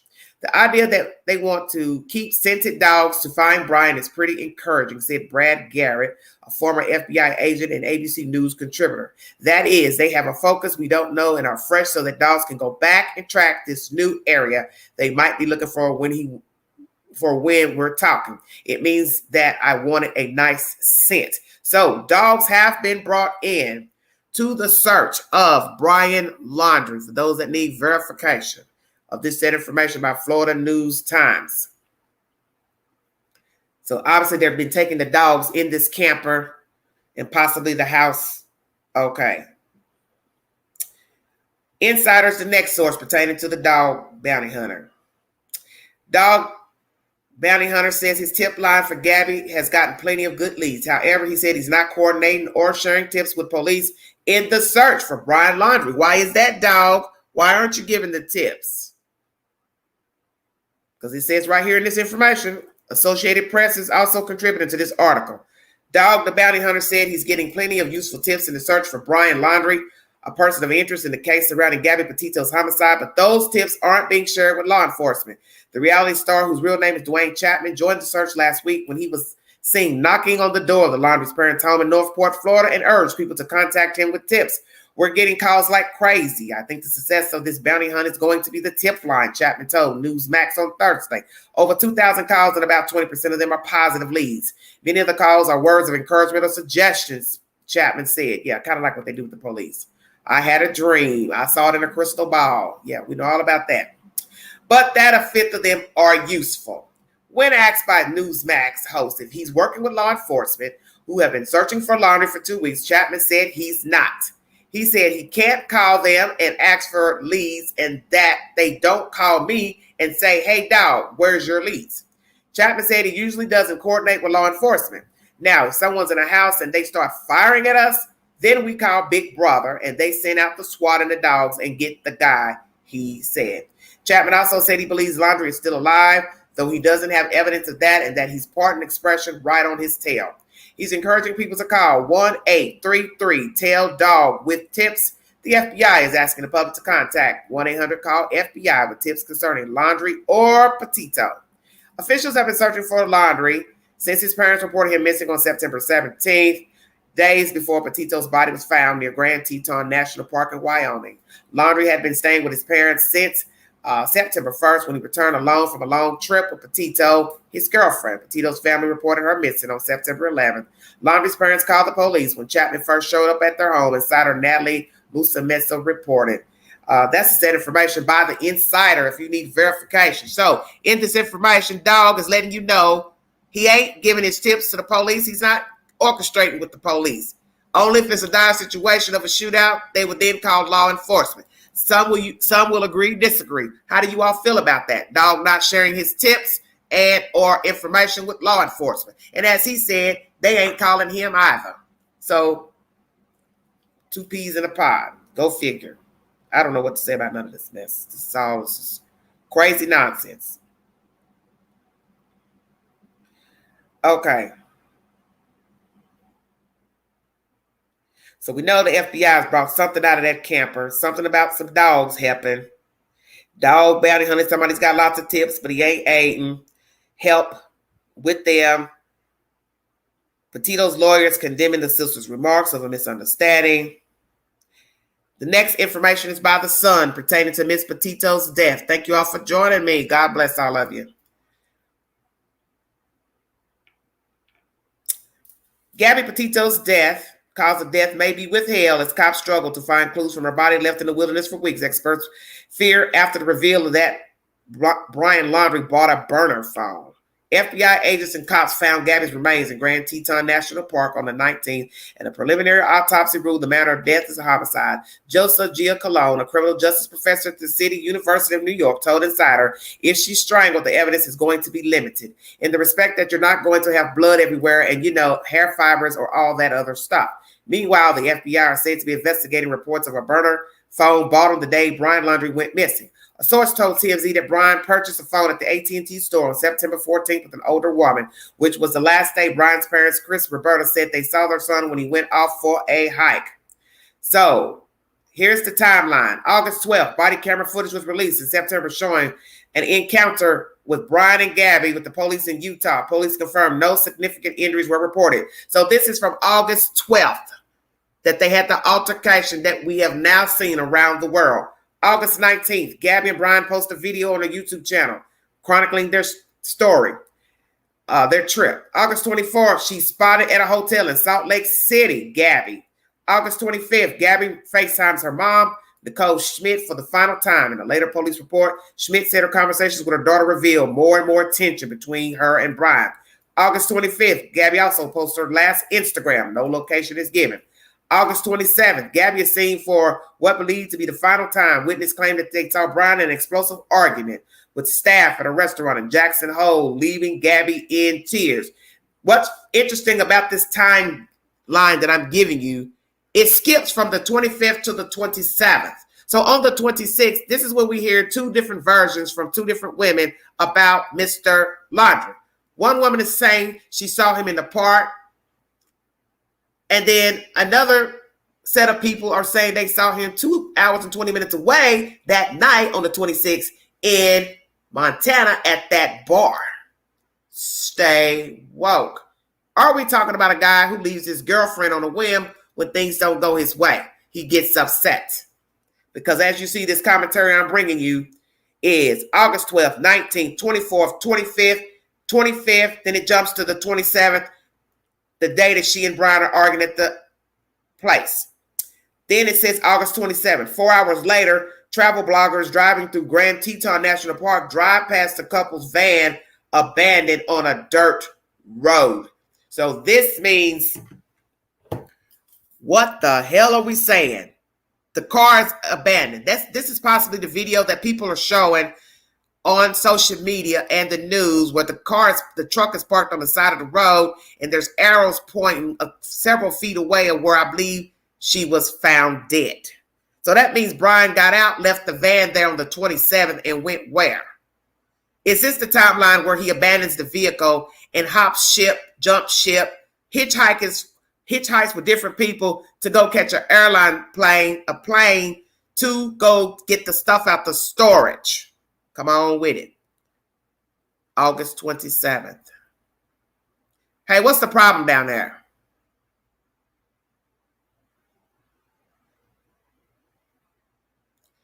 Okay, you'll get blocked. I don't have time for this. August 27th is pivotal. The 26th and the 27th are very pivotal because 25th jumps over to the 27th. 26th, no talk of Gabby being seen, blah, blah, blah. 26th, he's seen by two different people in two different states. 27th, the van is allegedly on the side of the road. So he left that truck there. Where's Gabby? Dead, I would presume. And then he's jumping around from car to car, getting to the airport, coming back to Florida, unloading the girl's stuff, putting it in storage, flying back to then go jump back in the van and come on back. But see, that's even more crazy. Because if we're to believe he abandoned the van on the side of the road, didn't park it in a designated place, who's to say a tow truck wouldn't have came and towed the damn van? So if I'm to believe this story version, Brian, you really are a dodo bird. Because who's to say it didn't get towed? They run the tags. They realize, hey, it's been sitting here for a while. There's nobody here. We don't see anybody camping. Let's tow the van. This is some crazy nonsense. What is the problem down there? That's why I don't like doing the live, man. I keep trying to tell people, I didn't build my channel off of lives anyway. One view at a time, uploaded content. Uploaded content, there's no distractions. I just read you all the information, give you my commentary, and then I press share to YouTube. Less static. Oh, man, Jesus. Oh, Lord, okay. June 2021. Gabby Petito and her fiance set off on a cross-country trip to the U.S. in the U.S. July 4th, Gabby posts photos of herself barefoot in Gove County, Kansas. July 8th, Gabby posts photos of herself at the Grand Sand Dunes in Colorado National Park. July 18th, Gabby and Brian post photos of themselves in Utah's Zion National Park. Okay, why hasn't Gabby's body been released? Gabby Petito's death was quickly ruled a homicide as there were likely visible signs of trauma consistent with an attack, it's been claimed. The 22-year-old's stepfather, Jim Schmidt, revealed in a press conference last week that Gabby's body has still not been released despite her funeral being held in New York. Jennifer Shin, retired San Diego Police Department crime laboratory director, has given her opinion on why her full autopsy results are yet to be released. In an exclusive interview with The Sun, she said the death was referred to as a homicide very quickly after her body was found. This generally indicates the cause of death was pretty apparent to those that found her. Very interesting. I would assume there was visible trauma consistent with some kind of attack, gunshot wounds, knife wounds, obvious signs of strangulation. The official cause of death in the autopsy report will likely take weeks to release. There are many in-depth toxicological tests that are completed to go through to provide any and all information her body has to offer. Forensic psychiatrist Dr. Zeev Everett Cohen has said Gabby looks scared and very overwhelmed in the footage of the Moab PD body cameras. She said the imbalance between sobbing Gabby and calm Laundrie should have raised a red flag for the officers. Cohen said with Fox News she was emoting so much that it was very clear that there had been an incident and there had been a problem of some kind that she was struggling with. Friends and family want Moab police held accountable. Moab police has already launched a probe into its handling of the encounter on August 12th. A family friend has claimed the cops missed a chance to save her life. Maja Mosley said, that is exactly what I said. The cop completely skimmed over what Gabby said, and there was a bruise on her cheek, and she said he grabbed her. Yet the cop concludes Gabby is the aggressor, seemingly because his wife is crazy sometimes. And they got Brian a hotel room and left Gabby, who was clearly upset, to fend for herself. And now the truth comes out. So there's video coming out of, as you all have already seen, the Moab video, and it shows Gabby and Brian in their domestic encounter, which has been deemed chilling. One cop sitting in a car is heard speaking by phone or radio to a colleague saying he believed the incident was minor. He questions whether they need to pursue formal domestic abuse proceedings, even though state law mandates arrest or citation. So let's ask ourselves that. Why was a citation arrest not given in this situation? The cop then explains to his partner at the scene why the rules demand alleged domestic assaults are formally recorded even when the victim does not want to press charges, which that's understandable. Everything should be recorded on film in any situation dealing with the police, as to not have people abused by police officers, vice versa, people abusing cops. He says the reason why they don't give us discretion on these things is because too many times women who are at risk want to go back to their abuser, just want him to stop. They don't want to have to be separated, and they don't want him charged. They don't want him to go to jail, and they end up getting worse and worse treatment, and they end up getting killed, which, hey, that happened in this situation. In no way, shape, or form that I can perceive does what happened here. A little slap fight between fiancés who love each other and want to be together. Can I perceive that this is going to digress into a situation where he's going to be a battered man? At no point in the clip do they discuss whether Gabby might be at risk from Laundrie. Of course. And naturally, it goes on to tell you what is shown in the footage. And it just shows despite a 911 dispatcher reporting a man hitting a woman, the cops who pulled over the van in Moab decided Brian was the victim of the attack by Gabby. Body-worn camera footage shows Gabby visibly distressed when they talked to her while Laundrie laughed and chatted with the officers. Gabby, 22, who had what appears to be a bruise on her face, tearfully apologized and told them she hit Laundrie during a fight. Laundrie, 23, had scratches on his arms and hands, admitted he pushed Gabby several times to fend her off. Family shares more touching online tributes, and this is just that information. They posted things the father to Instagram, hashtag justice for Gabby, hashtag Gabby Petito, hashtag Gabby Petito Foundation. They've also set up a blog of the family, vlog showing her travels, and the tribute was done by the Beatles song Let It Be.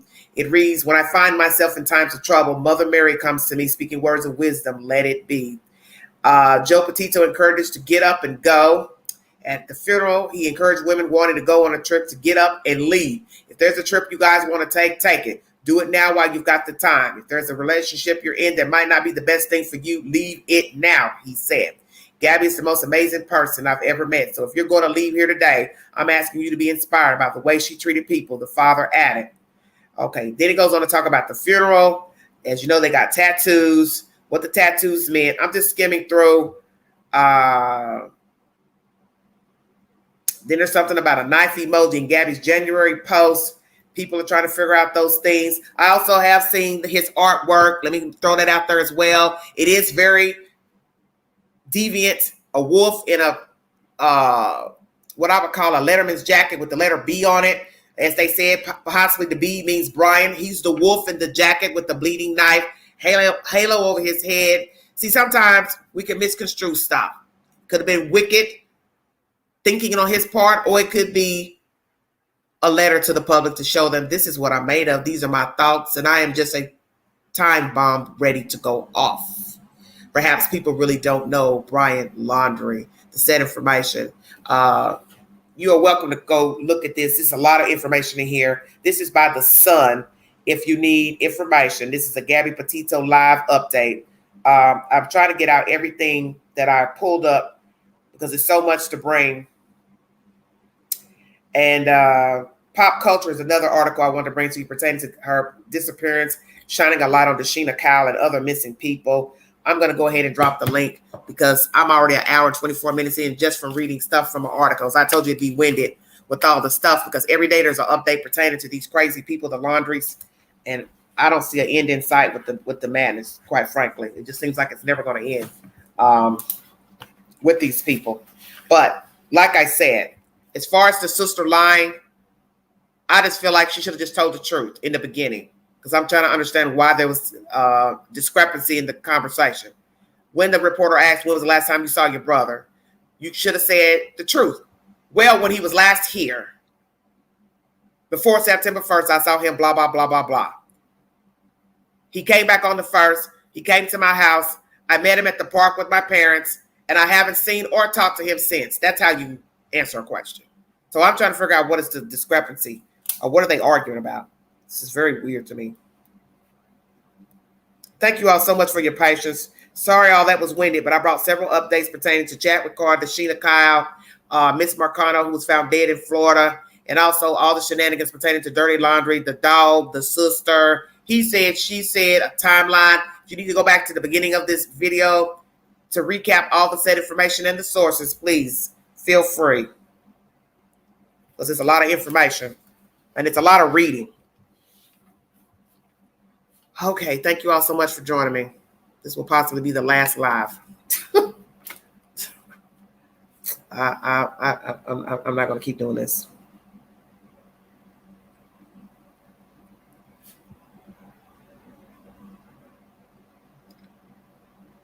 It's too much trouble.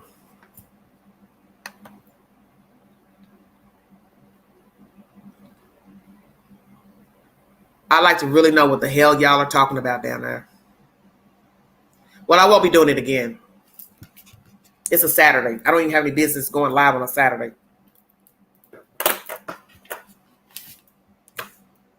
I could be doing something else with my time. And it's not to disrespect any of you, but I don't have time for this foolishness.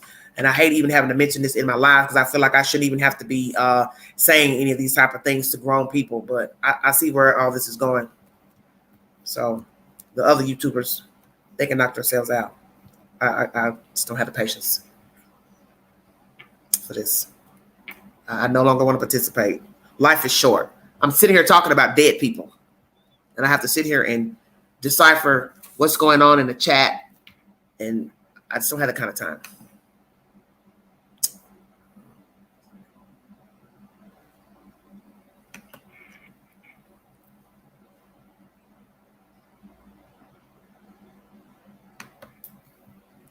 Thanks for joining me.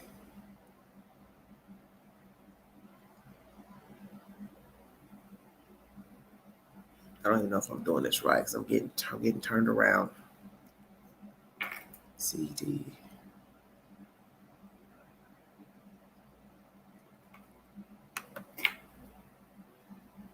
That's okay. Enjoy this last live. That's all I can tell you.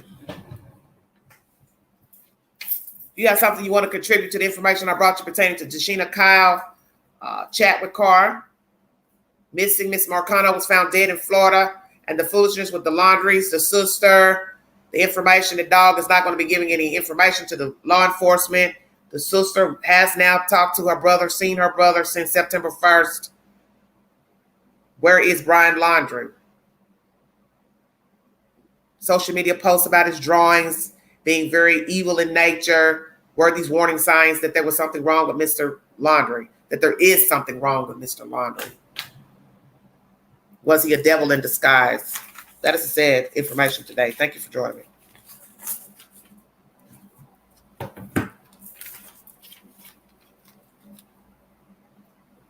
If you want to donate to the channel, $ Big Angie 129 Cash App. All super chats are welcome during the live. Thank you, sweetheart. I'm done with this, baby. So, like I said, if you want to hit the link, feel free to come up and give your opinion pertaining to the said information. But I'm done with all this. Let somebody else talk about these people.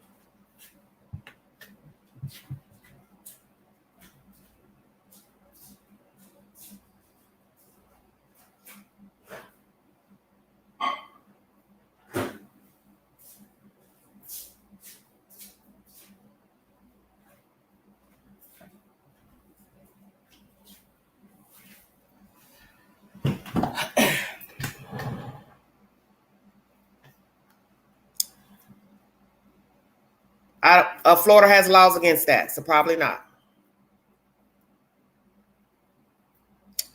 A foolishness, that's what you walked in on. Utter foolishness.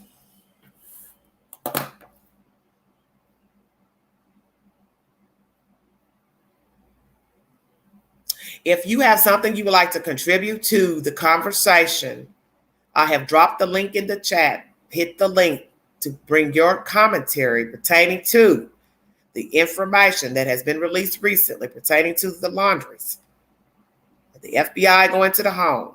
Canines being used in the search. Dog bounty hunter not giving information to law enforcement.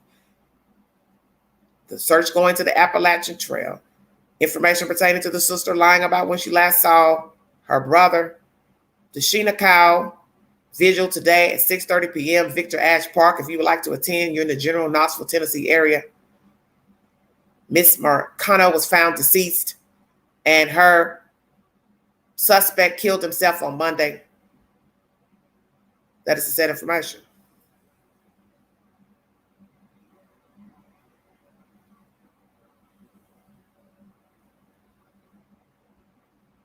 I don't like the protesting in front of their house. It's abusive to the animals and children. Well, that's the thing that people don't understand about doing that. You are disturbing other people. You may not like the Laundries or the people in the storyline, but you're disrespecting the other people by being angry with these people. Because that's what you have to understand. The other people didn't sign up for that. They don't have anything to do with the Laundries. They don't have anything to do with what happened with Miss Petito. They have the right to conjugate in their neighborhood as they see fit. Their homeowners, renters, whatsoever, and you're impeding on their privacy and their peace of mind by blocking the streets, and they didn't sign up for that. And that's what people don't understand.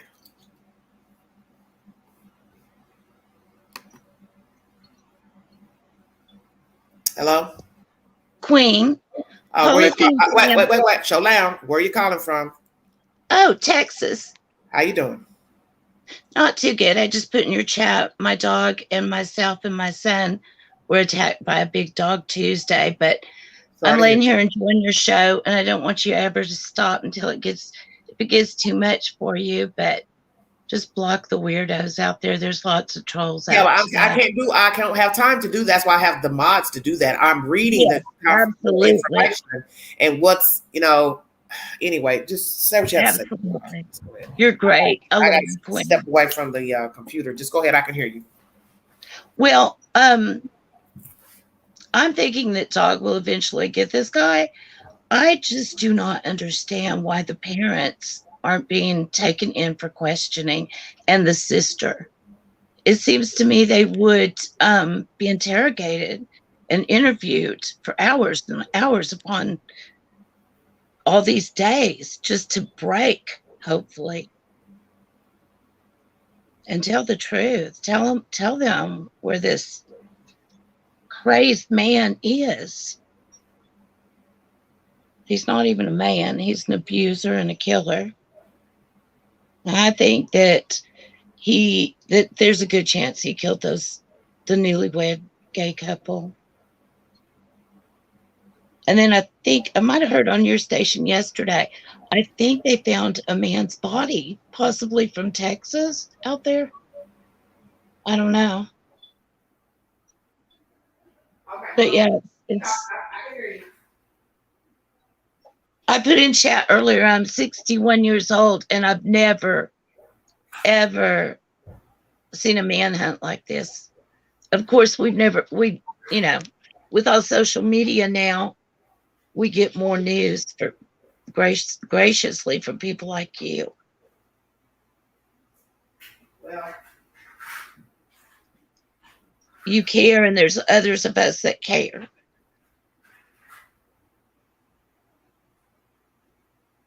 But you're doing a great job, and I know you can burn out on this.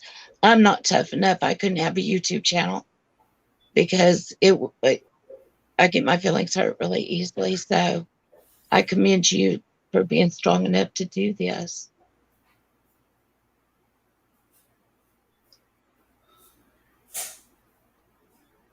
Okay, I can hear you. Well, I don't know where he is. I don't know how this is going to end. It is frustrating because a young lady is deceased. So therefore, where do you go? You understand what I'm saying with this information? Right. Law enforcement was so demeaning to her. I lost a lot of respect. I'm a criminal justice. I have degree in criminal justice, but I've always backed the blue. But some of the officers these days, with what's going on, is terrible. Let me ask you something about the situation with the police. This is a tricky situation.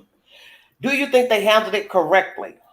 Because the one thing about public information, you only know what's been released to you at the time, and everything's up for questioning.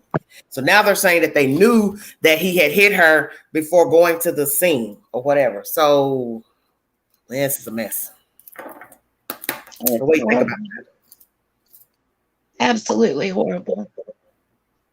Why are you showing me on your screen, man? I don't know.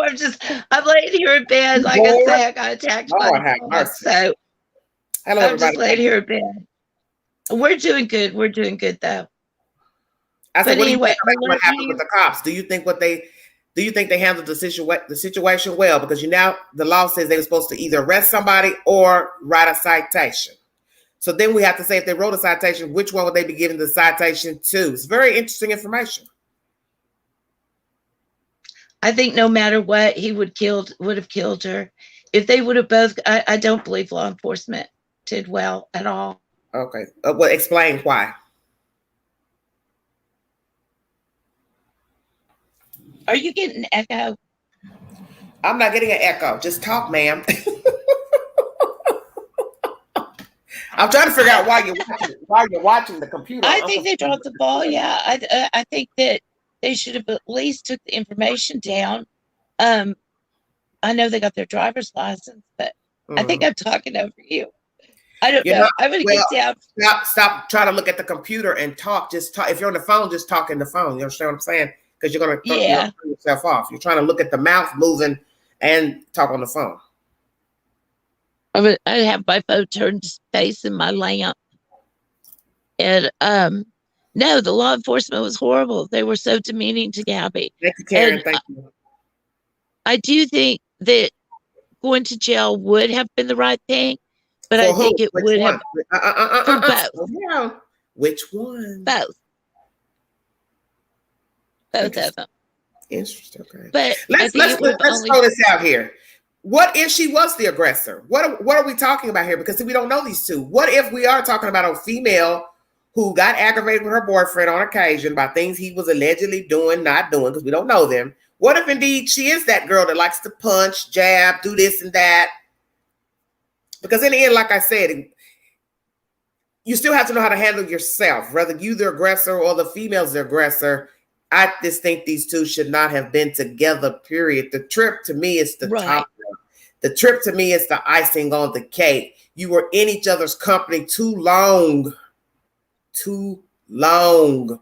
That would aggravate anybody. You're with somebody that long.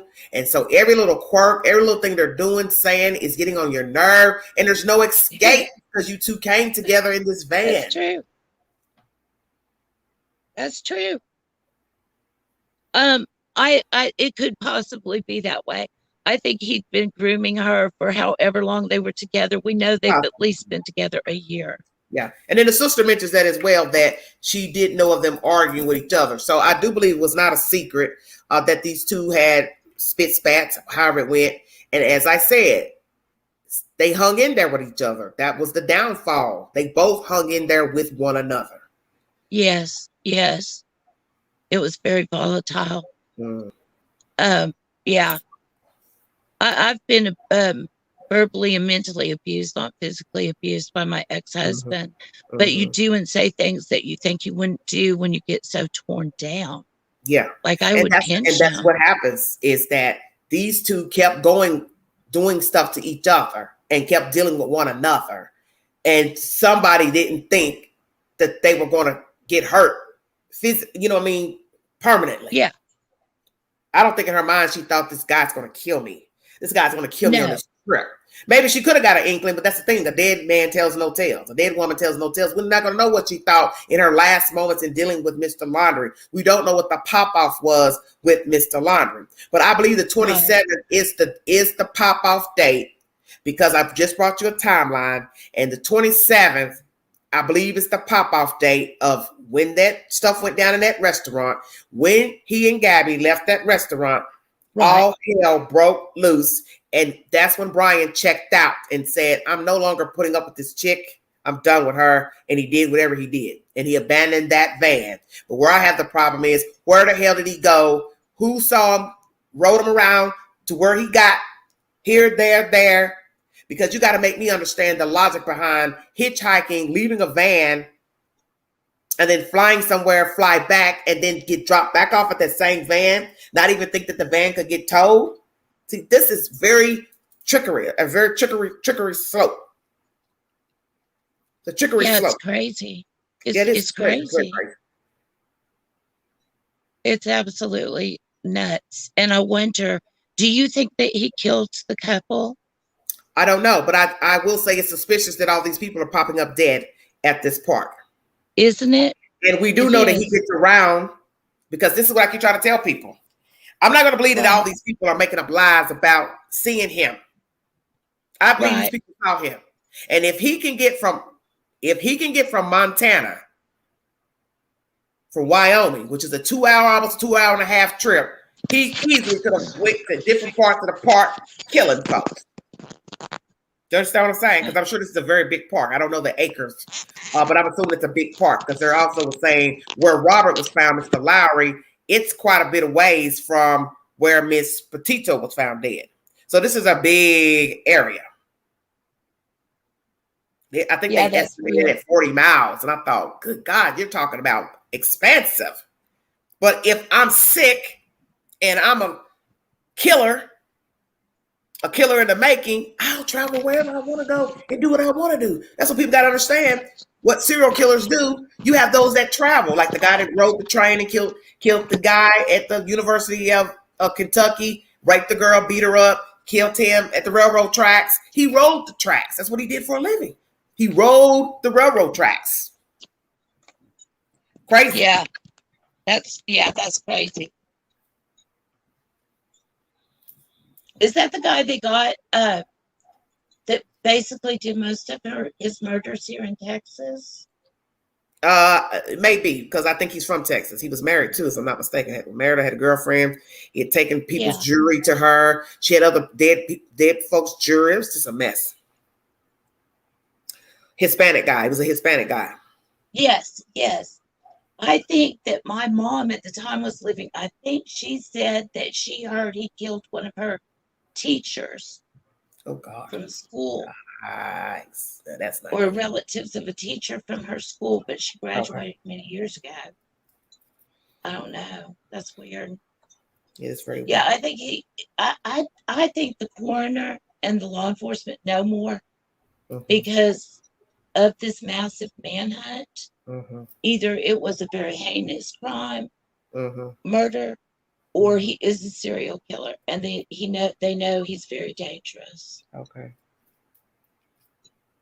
Or both. How is he too stupid to be a serial killer? There's people that are dead. I don't understand what you mean. I think that the manhunt is so huge. Brian Laundrie is still on the run, so he's not that stupid. Absolutely. And unlike some, I think he's outside. I don't think he had any friends to be in somebody's crib.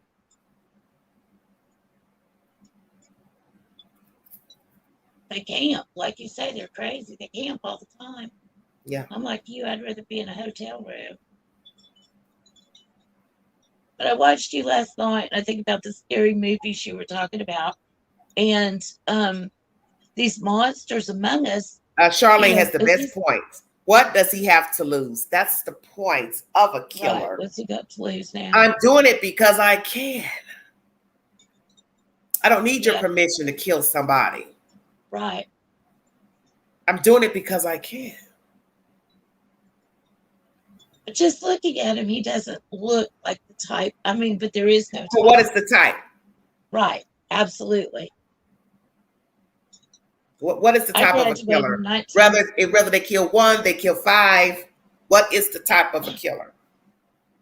How is a killer supposed to look? You never know. Right. That's right. Because you don't know people. You don't know the mindset. Somebody got mad at Kroger last week and shot all these people in Kroger. Yes. Because of some misunderstanding about being fired or yah. We don't even know the whole truth about that. No. Now you got people dead in a park. Random people don't know each other popping up dead. You want me to believe one person, or no, not one, but 3 or 4 people killed all these different people. Yeah. People are going nuts. Do you think it's from COVID, or do you think it's just a sign of the times that people are just losing it? Well, man has been violent since Adam and Eve. Yeah, that's right. There's not any difference. No. Once you sin and you fornicated, that was it. You know, in the beginning of the times, a brother killed his own brother. So what did that tell you? What the world would be like? Yeah, Cain and Abel. That's right. Yeah, it's just bizarre. Well, I love you, Queen. Keep up what you're doing. Get you some rest and a glass of wine, and don't let these cases that I know they can get to you. And don't mind those trolls out there. They're nuts too. No, I'm just trying to understand why people are bickering in the chat. I just don't understand what is the point. I don't understand that either. But I'm gonna get down. Maybe somebody else is wanting up, and I love you, Queen. Okay, honey. Bye. Be careful. Take care of yourself, dear. Okay. Bye-bye. That's Pam from out west.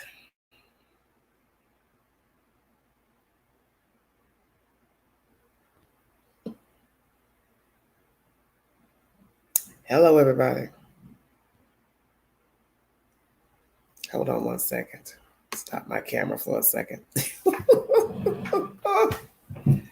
Oh. My picture was crooked. I'm looking like, what in the world? My chair got in the way. Sorry. Trying to straighten something.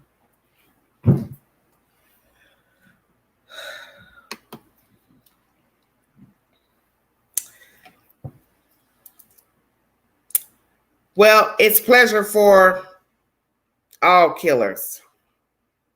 That's why they kill. Because they've had a desire to kill. Everybody knows that. There's always been an insatiable desire to murder someone. Watch somebody suffer. And that's the whole point of doing it. Take a weekend off. I usually go live like this time during the day to get it over with, because usually I go out for the evenings on the weekends, but I possibly won't be going out this evening. So I decided to go ahead and just get this live over with, but it's too much. Take a weekend off. Take a week off. Take a whole week, 2 weeks off. Oh, gosh. Nubian, you're so funny.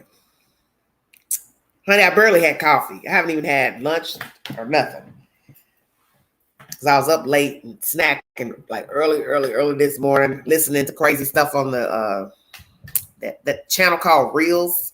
It's on the Roku.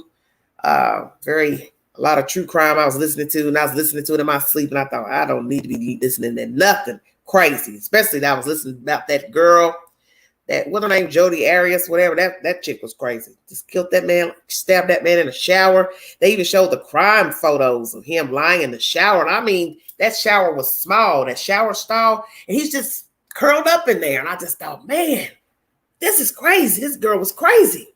All she had to do was leave him alone. He misled her. I will say that. He misled her because he took photographs with her, he and his friend, on like hiking trips and different kind of things. So my thing is, if you're just sleeping with her having sex, you know, why are you taking photographs with her? That kind of bothered me, because it was like, you all want us to believe he didn't like this chick. She wasn't the type of chick he wanted to be in a serious relationship, married, whatever. The point still remains, when you start taking photographs with somebody, you care something about them that you would let them take photographs of you. Because a lot of men who just want you for sex, they're not going to take photographs with you. Knowing that you're going to post them to social media, nah. Very strange. Well, I'm sorry if you have queen withdrawals. I'll be stress-free. Hit the link. I want to have a good weekend. I can't do what I really want to do this weekend. So some other things going on. So just bad timing.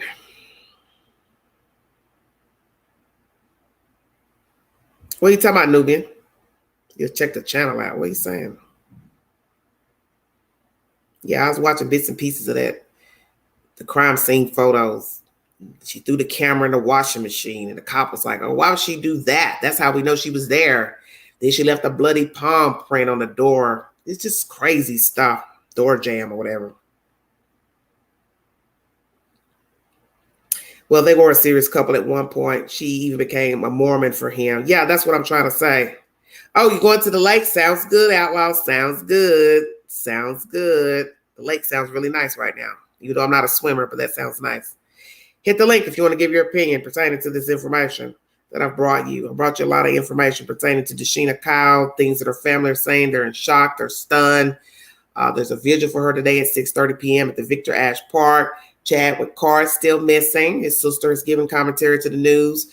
With all the recent events with the Petito case and Dashina Kyle's body being found, that, what's going to happen with their case pertaining to Chadwick, getting information out about him. Then, as most of you know, Miss Marcano was found deceased in Florida, found with her purse. I found that interesting because, as I said, when most people take you from your said location, like your home, if indeed she was taken from her house and dumped, they don't take your purse and dump your purse with you. They will have no need to do that. So I found that interesting. And then the rest of the commentaries pertaining to Brian Laundrie, his sister Cassie, her saying she hadn't seen him, but then we get information from the lawyer that he did see her on the 1st and the 6th. He went to her house. She does live 45 minutes away from the family. So did he go there first when he touched down in Florida, or he went to his parents' house first and then to see Cassie, whichever? She went to the park. That leads us to believe this was a meetup to orchestrate the lies pertaining to the disappearance of Brian. And the fact that he was there on the 14th at the park, but wasn't reported missing until the 17th, if I'm not mistaken. So then that leads me to ask myself in my mind, if we believe he really went camping, did Brian say, "Well, Mom, I'll be back on the 17th. And then he didn't show back up, so that's when she decided to call the police. Or was this a ruse to get him gone, out of sight, out of the way, and then go report him missing on the 17th? That's the said commentary. What are you talking about, Outlaw? Hit the link. You think he had many girlfriends? Well, he could have. I mean, men are busy. You men can be very busy. And at 22, it's no telling what he had going on. He's a young man. I don't think anybody at that age should even be in a serious relationship, because you don't even know yourself at 22. You don't really know yourself at 30. I mean, you see the things that people get into. You change your hair color, you change your eyebrows, you change this. Today you like plaid, tomorrow you like polka dots. See where I'm going? Many people tell you that in relationships. I thought I wanted to do this, but then I changed my mind. I went to medical school, but now I'm a lawyer. I was a lawyer, I want to be a doctor. People who go to school to get degrees, they don't even work in those fields. They're doing basic jobs now for whatever reason, because you change your mind. So if you can change your mind about being a doctor and then become a secretary, you definitely can change your mind about liking Peter, Paul, Dick. And Dick don't want to be with Susie no more. I like her. She's pretty. Then you go down the street, you look at her. Woo, she's pretty. I didn't think I like a redhead. Look at the dark-haired one. Fascination. You have a lot of men. They're fascinated by women. They want it all. As the old saying, you can't have your cake and eat it too. But I always said, what the hell does that mean? Why the hell would I want cake and can't eat it? Ting. You didn't say cake, ice cream, and lobster and steak. Then one could say, well, wait a minute, that's too many things on the plate. Hello, Crystal, darling. How are you, dear? Just saying. Hit the link. Give me your opinion. I'll check out of here. Queen need a rest. You know, I'm trying to operate this Roku. This Roku TV I got so many channels now. Queen don't know what to do with all these channels. So I'm trying to watch something new and different every day. And then I got a new app installed on my phone. Somebody installed on my phone. So I'm trying to work it out. And me and it are not getting along very well because I keep hitting one of the lines for the movie. And then another movie pops up in its place. And I'm like, well, why is this movie? This don't look like the movie I'm trying to watch. The guy said, well, I think you're hitting those that are new, and they haven't been released yet. So I got to find me something on this cinema app to watch. It's the weekend. And if I'm not going to get out like I had anticipated, I guess I'll just be doing TV, watching movies. Thank you all so much for joining me. Yeah. Well, that's what he said. I need to get a Fire Stick for my TV. He said it'll be easier to download material. But I thought, well, what am I going to do with that Roku box I got over there? I guess I'd have to sell it, get rid of it. We will see. Thank you all for joining me. I'm not trying to spend no more money on no more devices. I've spent enough money in the past couple months on 2 new devices. I bought 3 new devices. One little Bluetooth thing that lights up. Then I bought this power box, and then I bought that Roku TV. I ain't spending no more money on nothing else. That's just enough. Watch Animal Kingdom. For what? I don't need to watch no Animal Kingdom. I get enough of that on YouTube. I ain't got to go watch no Animal Kingdom. Come on, Queen. And I can go outside my door and see all kind of little ratchet ass animals.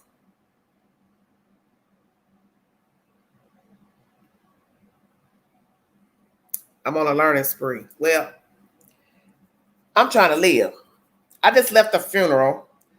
I'm going to show you the pictures. Hold on a minute. I'm going to show you the picture of my friend that's no longer living. Just to give you a picture of what she looked like. Hold on a minute. I'll be right back. Let me go get this for you guys. Hold on. I'm trying to enjoy my life. I ain't trying to be sitting around here with my nerves jacked up.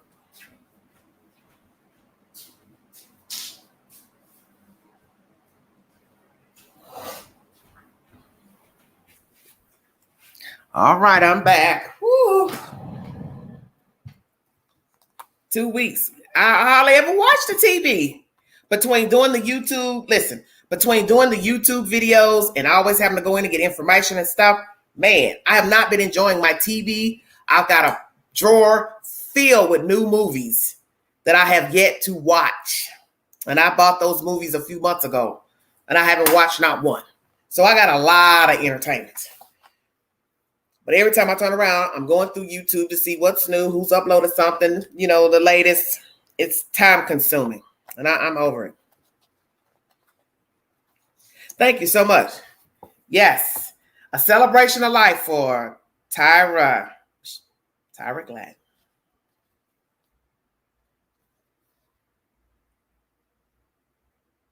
That's Tyra.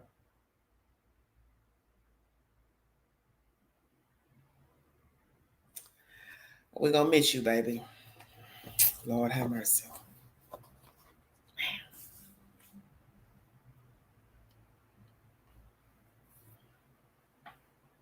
Yes, that's how I watch YouTube on my TV. I got one TV with a Roku box, and then I've got a newer TV with the Roku built in, of course, to the TV, and I don't have to deal with it.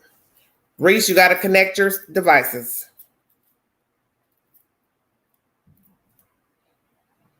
Okay. I don't even use this laptop for stuff, really.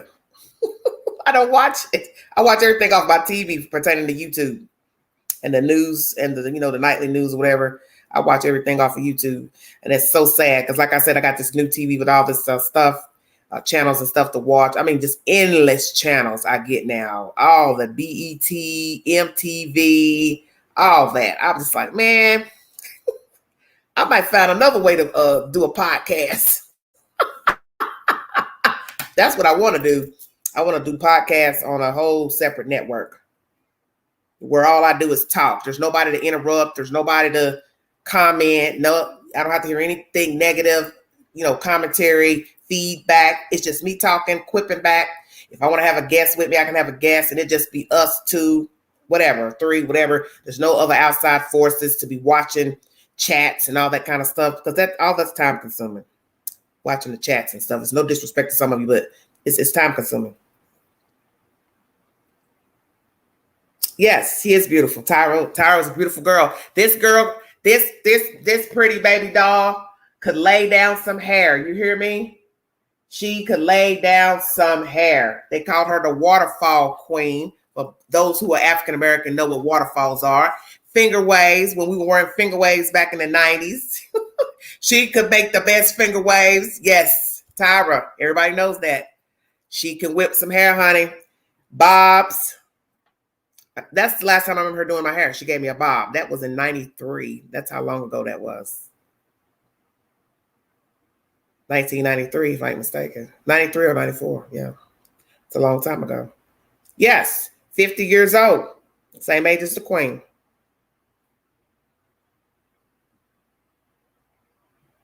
Your devices weren't connected, dear. Yes, long live Tyra. I'll see you soon one day, sweetheart. Hopefully not too soon, because I got some living I got to do. But you never know what God has in store for you. So that's why I'm trying to live. I don't have time for the negativity and the shenanigans, because I just went to the funeral of Miss Tyra yesterday. Now another young lady, they will be having her services soon for Dashina, and I will attend those services, if the family allows the public to attend. It's just, life is short. Life is short.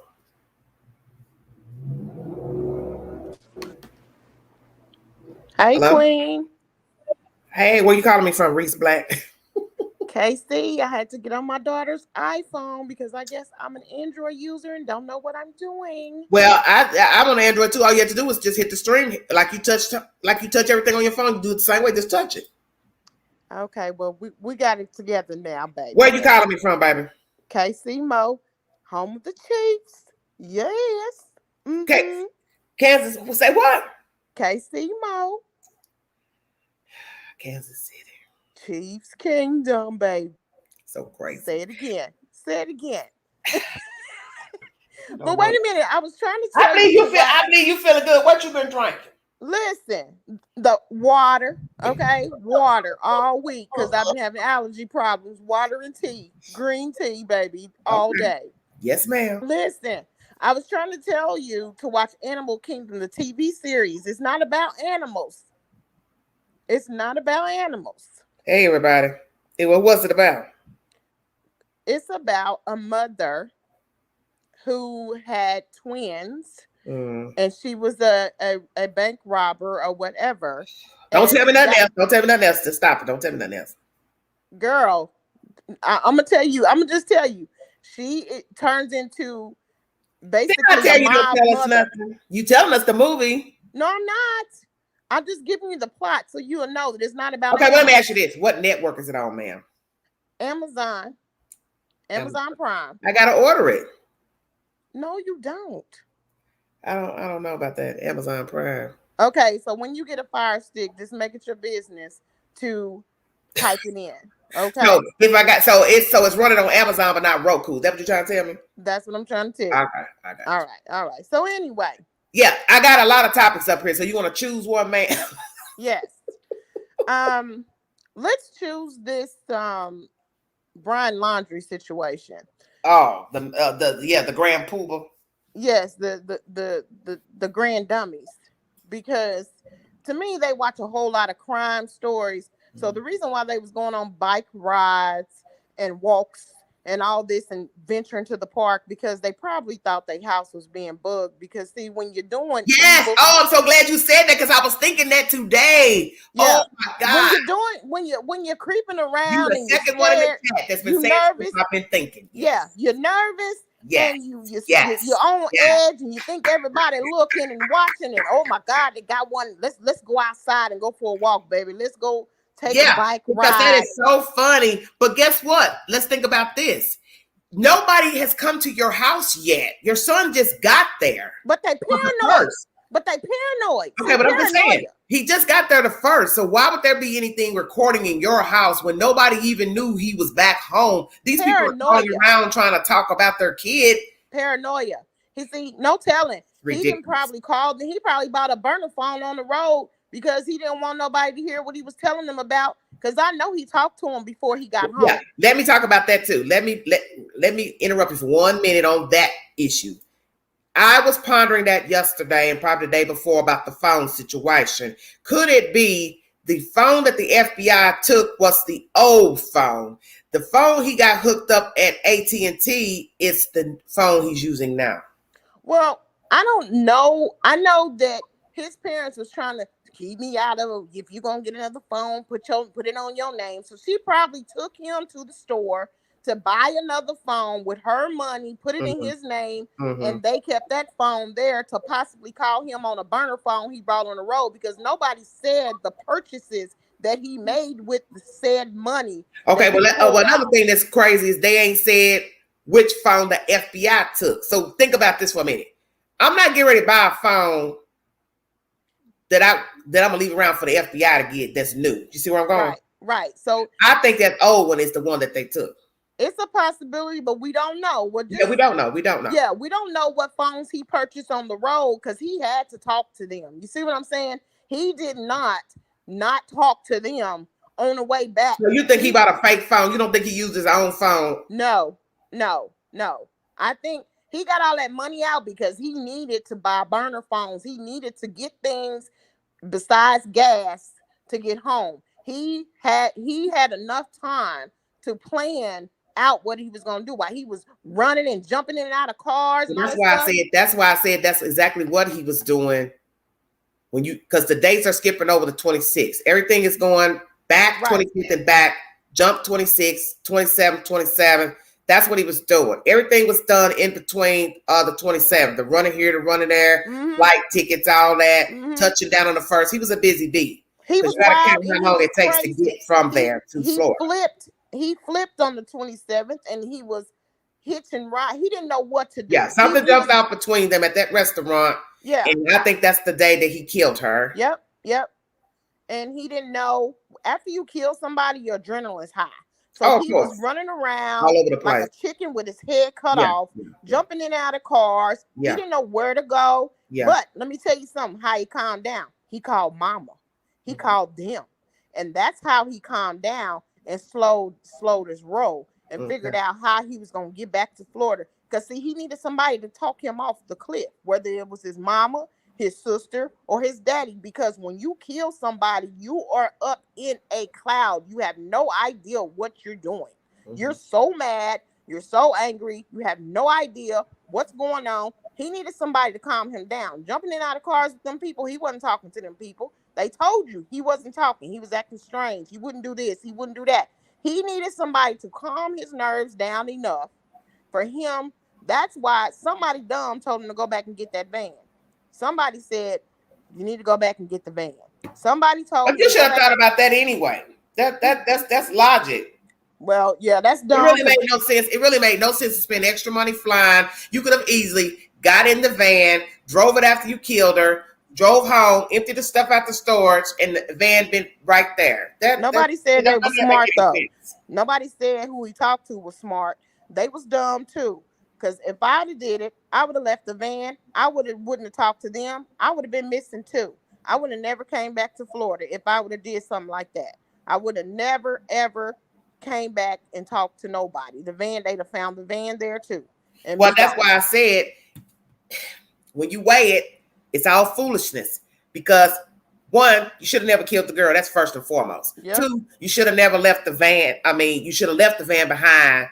All that flying, ducking over here and doing that. I don't know what all that's about. But my thing is, the one thing you didn't understand was you messed yourself up when you left anyway, bringing it back because they're going to wonder where's their child.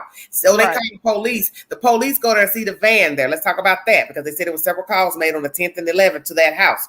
So for the police to go there. So they gonna go. So let's talk about that. What did the police say to them, and what did they say to the police on the 10th and the 11th? These people from New York are calling about their daughter. They haven't seen her. They gave us a description. This is her van. Well, where is she? Go there. Yeah. It's a lot of missing. It's a lot of holes that we probably would never find out because we only hear bits and pieces. But answer my question. What did they tell the police?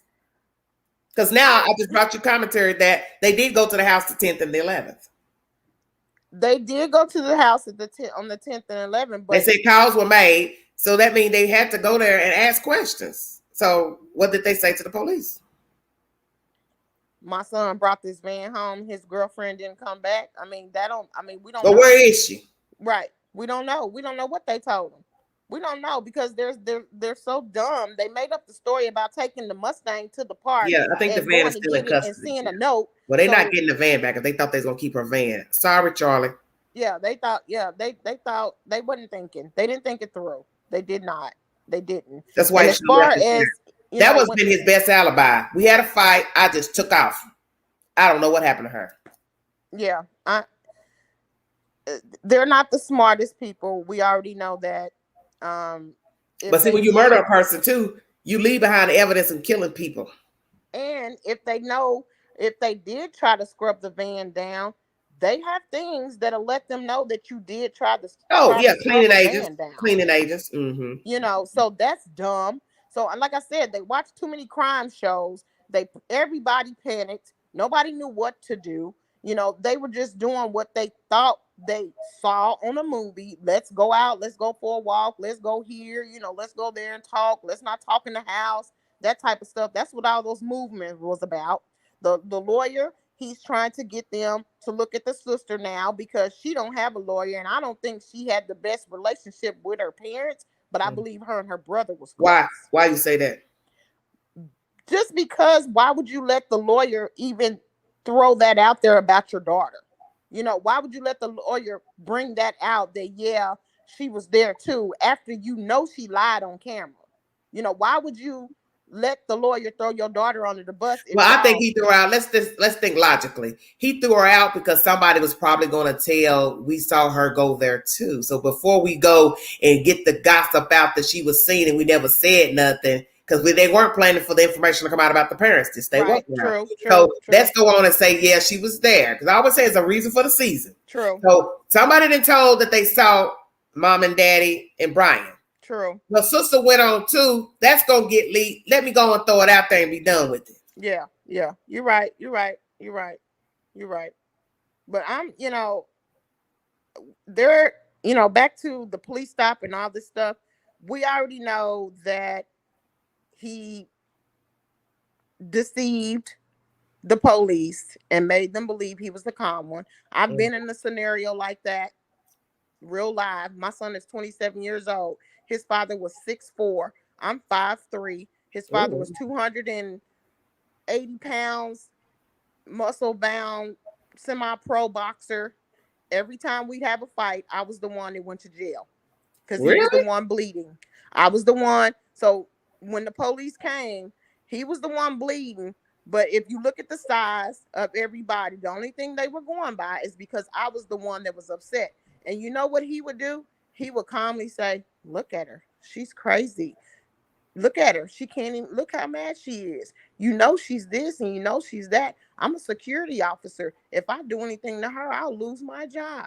He was so calm when they got there. So I would go. Well, did you all have fights often? Did you all have the police call to your house often? All the time. Why? Because we would get into altercations. Like, well, who would take? Let me ask you this: Who passed the first lick, ma'am? Who threw? Yeah. Who would throw an item? I said, who threw the first lick? He would, because I would throw something at him. So you threw something first? I threw something at him, yes. And then he would hit you? And then he wouldn't hit me, let me tell you. Because he was a security guard. That goes back to Gabby having bruises. Because he was a security guard, he knew not to put bruises on me. Mm-hmm. He would choke me, or he would pick me up and slam me down real hard. Okay, but a person's hand around a person's throat for a while will leave bruises. Well, he was strong enough where he didn't have to, he grabbed me one time real quick, pick me up and slam me, that type of stuff. So he wouldn't hold on to me where I would die, but he would grab me. How long ago was this, baby? My son is 27.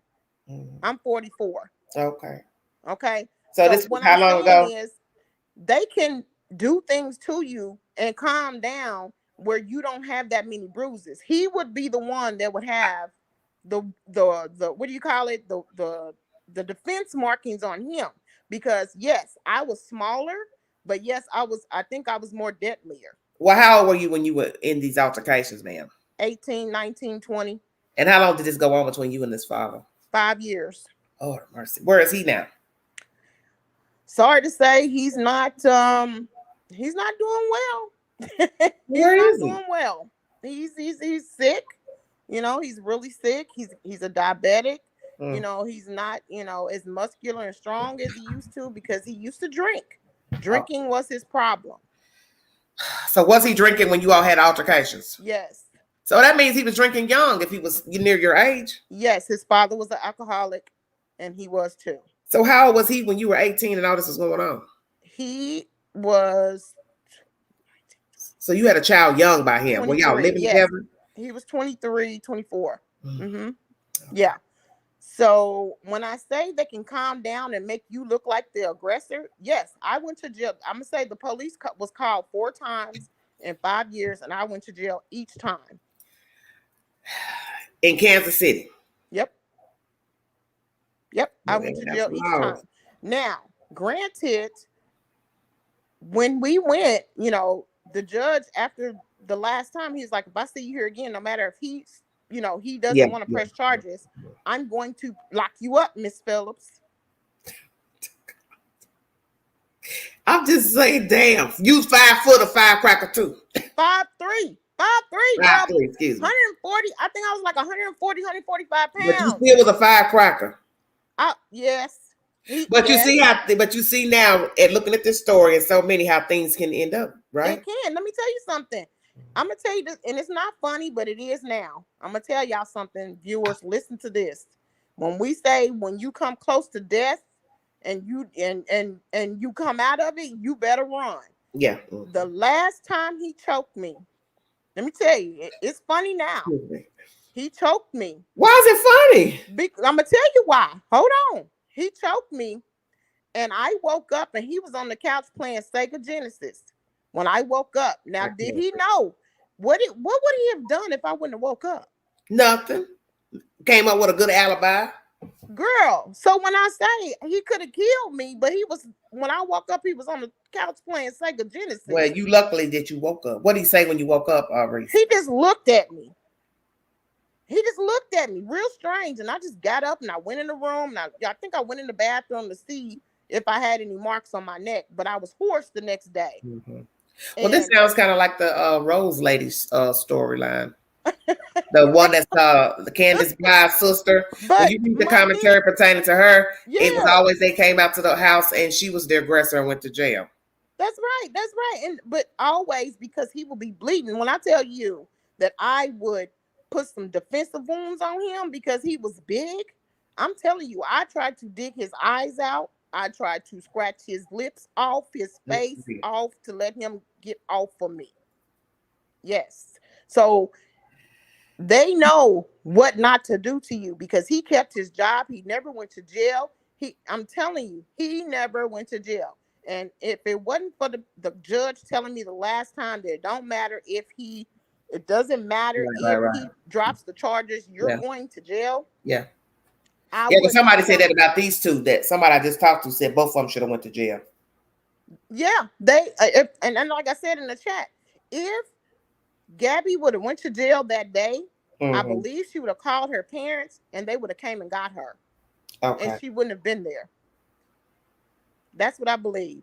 But I'm gonna get off here. I'm gonna go back to the chat. I just wanted to call and let you know that I wasn't talking. Well, thank you. I thank you for joining us and thank you for sharing your story. No problem, ma'am. No problem. I love you and I love watching you. Thank you. And my kids, I'm gonna tell you, my kids made me get on here and call you. Okay, they was like, call.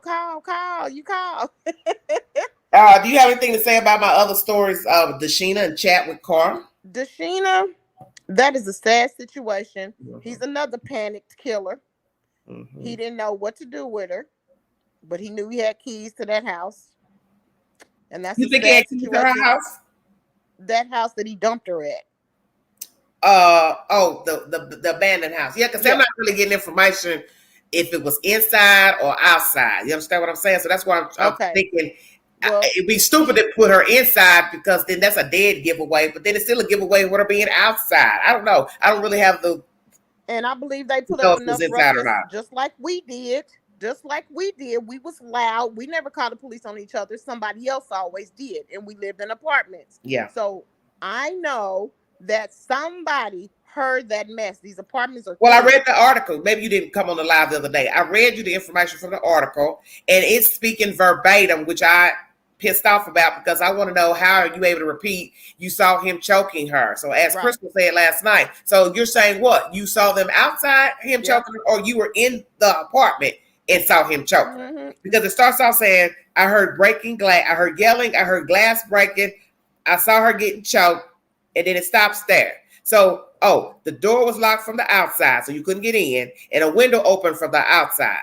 So I want to know, who is this person giving the police this information? He locked the door. He locked the door. Okay, but who is the person that gave the information? Somebody living in an apartment. Somebody. Okay, so that means if you can repeat all this verbatim, she should be alive then. That's right. So all you have to do is call the police. You ain't got to give your name. You can just say, hey, somebody's choking somebody out here, altercation, hang up the phone. Yep. They did me. Look, this woman out here going crazy. She out here stabbing this man. I wasn't even stabbing him. He was bleeding because I was doing other things. But it's not Really, funny. Reese, do you like to fight, Reese? No, not then. I'm going to ask. Listen, I won't start no fight, but I will finish one. I will not start. Big. I'm trying to understand in your mind, how did you think you will ever win with somebody that size? You know, at 18 and 19 and 20, you don't think about that. You don't think about that. Lord have mercy. You don't. You don't. And and when I got mad at that age, all I saw was red. Okay, let me ask you this. What were you fighting about? Can you elaborate? Because he was a drunk, a cheater, and a liar. Because I was going to ask, did he ever cheat on you? He was a drunk, a cheater, and a liar. But what was let me your tell you fights about him with other women, or a combination of him cheating and drunk or whatever? All that. He did take care. Let me tell you something. Those were his bad things. The good thing was he took care of his responsibilities. Home, bills, cooked, clean, all this. You would never thought this man was like this. Never. If you met him, that's why he was able to connive and maneuver and swindle them police when they got there. He was able to change his demeanor so quick, and I used to always blame him because he was a Gemini. He was able to switch that other person on real quick, and the police got there and be like, look at her. You see her? That's what I deal with all the time. That's what he would do. But see, I would be in such a rage that I couldn't calm myself down to be like him. Have you changed? Oh, honey, a lot. My kids will tell you definitely a lot. Are you in a relationship now or married? No, ma'am. Okay. No, ma'am. How many kids do you have by this man? One. Okay. Just one. Wow. And my son, I made sure that he did not go that path. Amen. With being like that. Yes. My son he has a very calm demeanor. If he is upset, you will not know, which is scary. But it is scary because guess what? Them the ones, the quiet ones. My mom used to say growing up, the quiet ones make the most noise. It is, and he can. It is, and he can. He can. But I don't want to take up anybody else's time on the chat. Okay. Well, they don't they don't rush up here often. Well, I don't want to be, I just wanted to, I really wanted to, because you hurt my feelings when you said, I don't want to watch no Animal Kingdom. I said, let me get on here. I said, why would that hurt your feelings? You said Animal Kingdom. Why would I think it would be humans, Reese? I know. That's why I had to get on here and tell you. Look, you said if you got something to say, I need to know what you're talking about. Call me so I can. Well, because look, you see, they was bickering in here about something. I don't even know what the hell they were bickering about. And it's just like, it's annoying to me because it's like, I'm trying to bring you all information. Right. It takes up all my time going in Google search to get you all the stuff that's the latest going on. Right. And I'm trying to see what you're talking about, plus bringing information. I can't do both at the same time. I just got irritated because I couldn't understand what the hell they were arguing about. That right. I saw that. What But was yeah, it? you What was don't it? let that discourage you from being on live, honey, because you are entertaining. You hear me? Well, I don't. When But I don't. say- But see, there's moves, days. I don't want to be up here and just like showing my face. I wasn't even gonna do that, but then I decided to go ahead. But like I said, it's just days when I'm not in the mood, and I was barely feeling it today. So going in the chat, trying to read the stuff, and then see people going back and forth. I'm like, well, what is it now? Right. Just Jesus, look, yeah. turn your comment. Look, turn your comments off. Don't let them comment. That way you don't have to worry about it. Yeah. So I can get a complaint. I already get a complaint about the comment section closed. Then they go over to the community post crying and moaning some more. That's all right. When they start bickering, turn the comments off. All right. I'll talk to you later. Thank you, Reese. That's Reese from the KC. Woo, Lord. Well, it's good she gave us a commentary to show she was young once, as these two individuals were. One's no longer living. The guy's the same age as her baby daddy was at the time. That's the thing. You don't know people. You put your faith in somebody thinking they're going to do right by you, and it can work against you. And sadly, many people have lost their lives in having faith in another human being. But the scripture tells you not to put your faith in man because he will surely disappoint you. Amen. That's the truth. You will be disappointed. Amen. Got to know when to roll, baby. Just say, well, this ain't for me. I'm going to go. I had a female tell me this recently, and she's older, probably about 40-ish or so. She made a comment about a man she's dating. He ain't hitting on nothing. He's a bum, a cheater. And she made a comment saying, well, I'm going to stay with him anyway because I'm used to him. I know what he's about. I don't want to go out here and get another man and then have to start the process all over of learning him, yah. The first thing I thought was, what the hell is you saying? You see, you staying with him because you've got history with him, a few years or whatever. So what? You met him with somebody else. Come on, Queen, bring it to him. You met him with somebody else. So then you knew he had the propensity to cheat. So then you got with this bum while he was with another woman. Come on, Queen. Matter of fact, I think it was his wife. Shut up, Queen. I'm telling it. How you thought that was going to work? So now you with him, playing house. Then he talking about getting married. Oh, no, don't do that. Because then you're going to really be pissed off. You carrying his last name, sharing monies and this and that, and he out there giving his goodies to Susie Mae. What in the hell? Thank you, Nubia. What the hell are you talking about? You used to him. So you used to your man. Now you know he cheating with this and that one on the date sites. Oh, Queen gonna really bring it to you. He on the date sites. Queen has seen the pictures.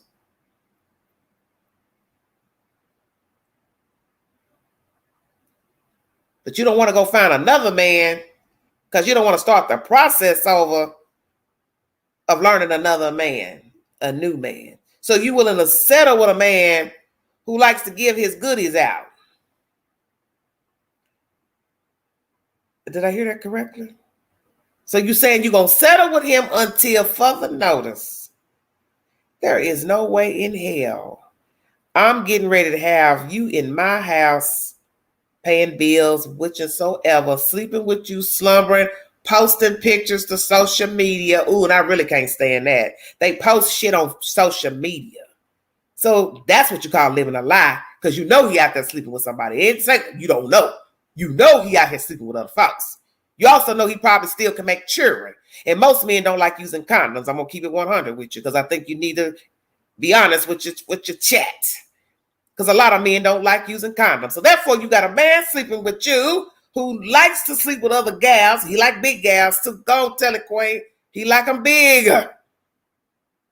But nonetheless, he likes to put his tools in other people's boxes. And you want to settle for that. Then he got the nerve to ask you to marry him after you found out he was messing with this other gal who notified you via Facebook Messenger. Are you following me? Are you following me? You want to settle for that? And children living in your house that don't belong to you with he? Never the Queen.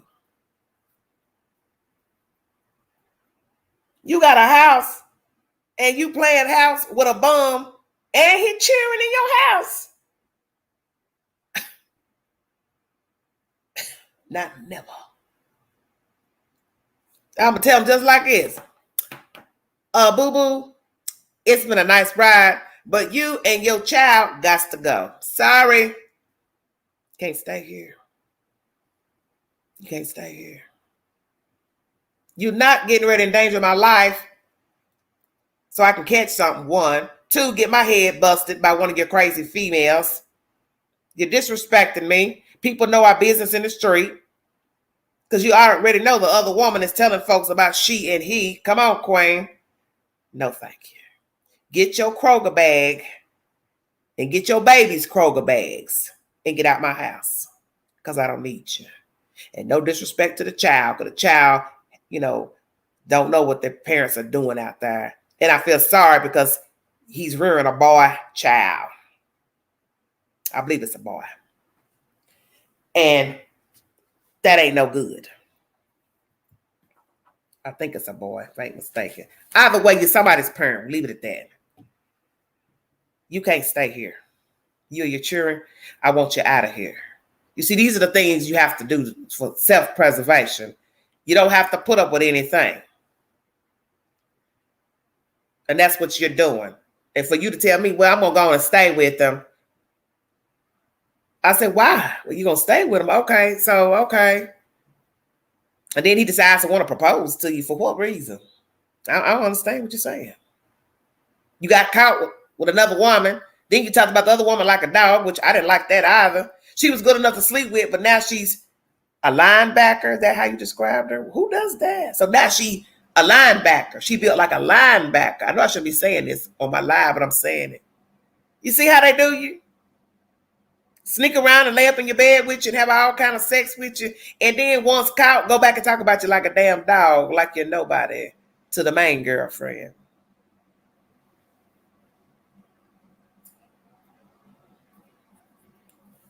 Now, what if she found out how he talked about her to the main girlfriend? Her feelings would be hurt.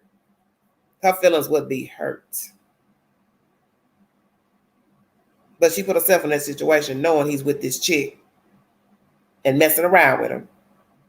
And then she gonna call that woman via messenger telling, hey, get your man, blah, blah, blah. You know, all that old crazy petty stuff.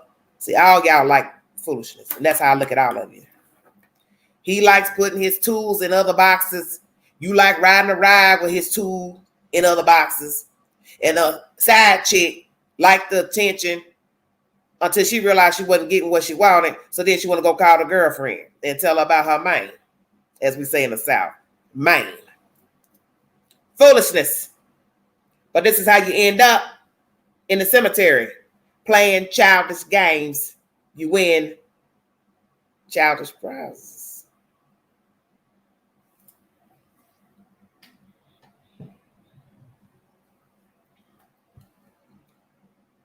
That's something the queen not going to do. I'm not going to argue with a man about a woman. No day. As soon as I find out you got somebody else or you messing around with somebody else, I'm done with you. We don't got to talk. We don't got to argue. I don't hear nothing you got to say because I'm not going to waste my breath listening to the shenanigans. You're not going to try to feed me anything. That's okay. So that's one thing a female don't never have to worry about the queen arguing with her on no phone line or in public or nowhere. I will not argue with you about a man. I'm not going to argue with you about petty shit. So I definitely ain't going to argue with you about no another woman. And I ain't getting ready to go find another woman. I'm not getting ready to look for you. I ain't getting ready to go nowhere. Try to find you. I ain't trying to fight you. I ain't trying to do none of that. Won't waste my breath. Baby queen, oh, she ain't got that kind of time. When I was young, I wasn't that chick. Yes, be mad at the man. That's right. Why you want to do all that fussing and fight? And see, that's something a woman need to understand about a man. He gonna sleep wherever he can get his wee-wee in. So you're gonna be fighting a whole lot of women if he gets down like that. He got 4 or 5, so you're gonna go find you 4 or 5 and fight. Huh? You're gonna waste your pretty skin and your pretty hair to get pulled out for some dusty chick. And you don't know the lies he's telling her. Just move on. Just move on.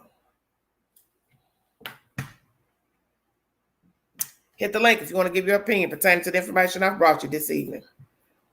Chat with Carr still missing out of East Tennessee. Miss Dashina Kyle has been found at a home belonging to a relative of the boyfriend, Mr. Bassett. He is currently in jail without bond on said gun and drug charges.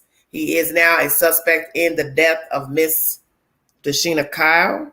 I also brought you information about Miss Marcano, 19 years of age, found dead down in Florida. She has been found. Suspect killed himself on Monday. And then we have the mess with the dirty laundries. You can't make this stuff up. Yeah, it's a marathon indeed. I love the way this lady speaks, quick-witted and straight up. I've even taken her stay woke and use it. Oh, very talented and bloody funny. God bless you, Queen. Hello, well, thank you, Earth Dog. Are you from the UK? I'm getting a lot of UK fans. Amen. Thank you. I'm telling you, it's not worth the trouble. I've told a few of you in the chat who follow my content that my mother's baby sister was murdered by her lover many moons ago. She left behind a small girl child that my grandmother raised. That's not what you want for your children. If you have children, you're a single woman, and you're out here messing with a crazy nut. You don't want to leave your children behind for somebody else to raise because this person decides to take your life. You have to think about the decisions that you make. Thank you, Earth Dog. Thank you. You understand what I'm saying? You see the signs that something's not right with him. Please cut him off. This is Domestic Violence Month for all of you in the chat. This is Domestic Violence Month. Stay aware. Thank you. Thank you, Nubian. Thank you all my fans in the UK. Thank you all. Australia, Africa. Thank you all so much. And the US. But yes, my mother's sister was murdered by her lover. And he left her out to die. I don't know how to make you understand when I say stay woke. If it sounds like BS, it is. You don't need nobody's advice. Oh, nonsense. It don't sound right to you. So you say, I don't like what I'm hearing. I don't want to participate. We have some very mean people out here. We also have mean women out here. We have women who will also take a life for whatever reason in a relationship. People are sick. Excuse me. You have to know this. There are sick people out here.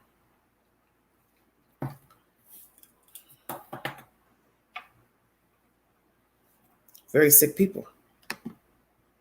Keep trying to tell everybody's not your friend. Love.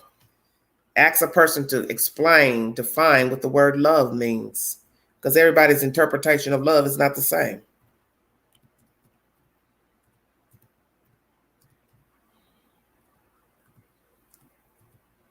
Thank you all for joining me. If you want to donate to the channel, $ Big Angie 129 Cash App. Thank you all so much. I'm going to drop this and then I'm going to check out of here so I can enjoy my evening peacefully, if it's possible. Amen. Amen. Amen.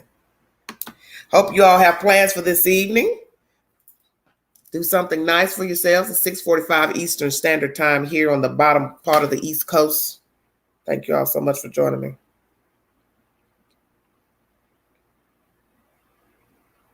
It's an Earth Dog. Y'all up here telling y'all business.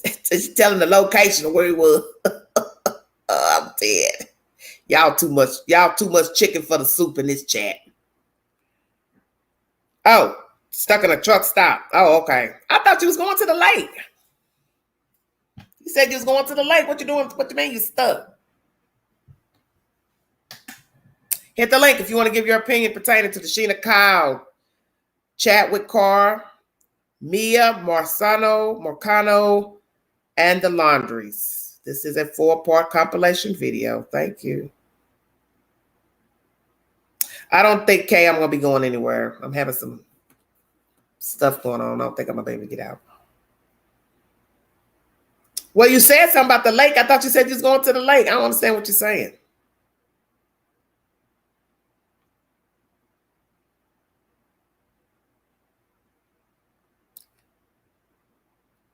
Lord have mercy. I left a man who told me he preferred me when I was sick, because then I was weak. He felt in control. Oh, Lord mercy. Yeah, that's a bit much. Hit the link. Thank you so much for joining me. There's a lot going on with this Brian Laundrie. Now all this mess with the sister and the interview with ABC News. I don't really care for all that. It doesn't really mean anything to me about any of this stuff they're releasing. It's just stuff to upload, bring you all a video of the latest information, but it's all BS to me, because in the end, 9 times out of 10, they all talked and saw each other, and they came up with this master plan to get Brian Laundrie gone. 9 times out of 10, he bought separate phones to use while he goes on the run. They planned all this, orchestrated all this. The mother filed a missing person report days after getting him gone. She and her husband aided Brian Laundrie to get gone. It's that information.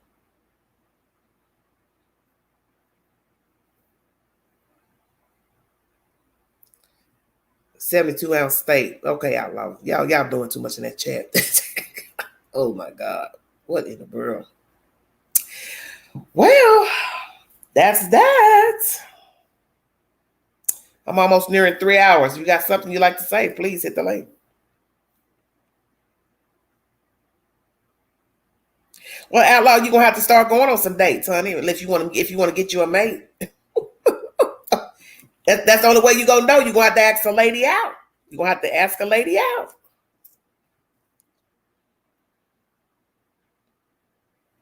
All I can tell you. Thank you all for joining me. If you got something you want to say, hit the link, you guys, or I'm going to check on out of here. But that's the said information. There's a lot of information to bring you guys. The different articles I brought. I hope I logged them all up, because I had so many to read from pertaining to this Laundrie situation. This situation is like out of control.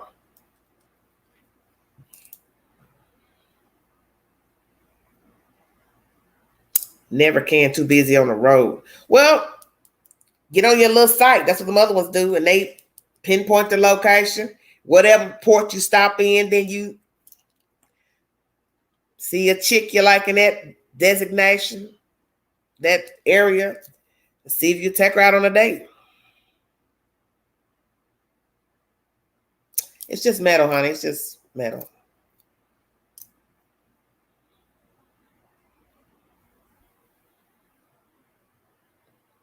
Anybody else want to hit the link before I check out of here? Yeah, too much chicken for the soup. That too, in it too. That's what's going on in this chat. Too much chicken for the soup. Thank you, honey. Well, that's the sad information. I don't know. I don't know what to say about these people. These are some very sick people out here. But some of you don't think Mr. Laundrie is smart. Well, he's smart enough to stay gone for a few weeks. It's now October. So put that on paper. Hi, Mooka. How you doing, baby? Thanks for joining me. He's gone. He's on the run. So you may not think that he's crafty. He's not around to be seen. And so far, nobody has seen him to bring him forward, because there is a reward for Mr. Laundrie. So understand that. He's out there somewhere. He ain't dead. I doubt that he's dead. So he's not that dumb. He may have made some mistakes as far as leaving bringing the van back to Florida. That was one of his mistakes. He should have left the van there. But he's gone right now. He's on the run. So he knows something. Okay. Shot in Wyoming. Okay. Yes, I need to get an update on that too, pertaining to the women that were killed.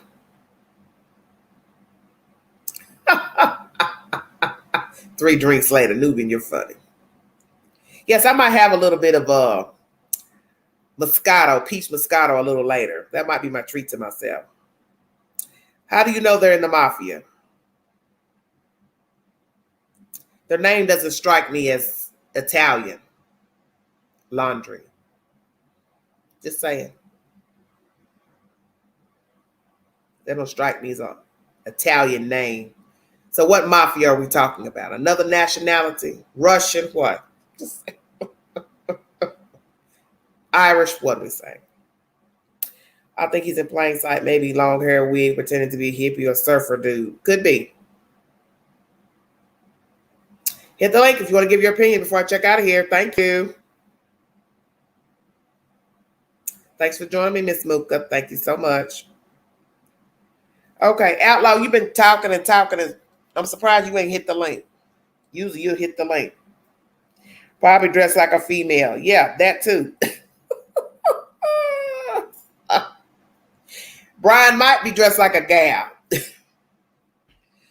Oh, Lord, y'all got me screaming up here. I don't know. But I know this is a very sad situation. I brought you the latest I could find in the in this situation. Let's see what they got uploaded now.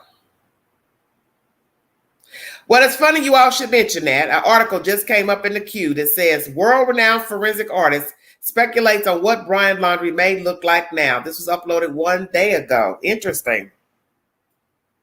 The zoo here? I don't know. I don't go to the zoo. In Knoxville? I don't know.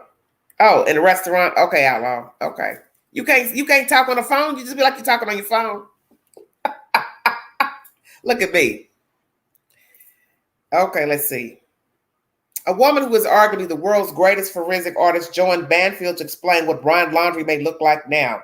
Lois Gibson holds a 2017 Guinness World Record for the most identifications by a forensic artist. She also did the first sketch that aired on America's Most Wanted. That sketch would ultimately end up identifying the suspect and solve the case. As search for Laundrie continues, it begs the question, what does he look like now? Very good question. Okay. She says, if Laundrie doesn't actively change his appearance will change on its own. Interesting. Well, I guess with stress, ripping and running, ducking and dodging, you're going to age quite a bit. I've been working cases for 39 years, and he isn't going to get a lot of sun. He's going to lose weight. I don't care how much money he has. If you're on the run, it's hard to eat. It degrades your life, Gibson said. Gibson says if Laundrie is smart, he'll immediately shave his beard and mustache. Exactly. She added one of the most difficult things for people on the run is to hide their ears. Okay? Ears are the most complicated object on the surface of the head. They're more complicated than the eyes, lips, or nose, Gibson said. The other thing about ears, she added, there's really nothing that can be done to alter them. Well, he could cut them off. Angela, that's not nice.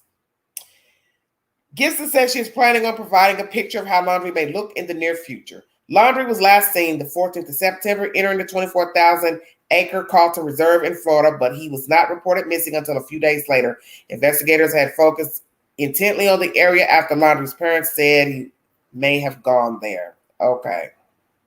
So then it just goes back to all the information I brought you about him and Miss Petito being out on their trip, blah, blah, blah.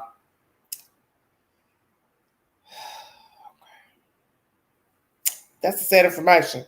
Forensic artists. This is by News Nation Now.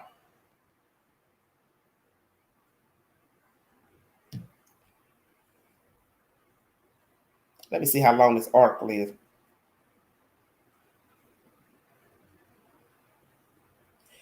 She speaks a long time on here. I don't want to play all this, but.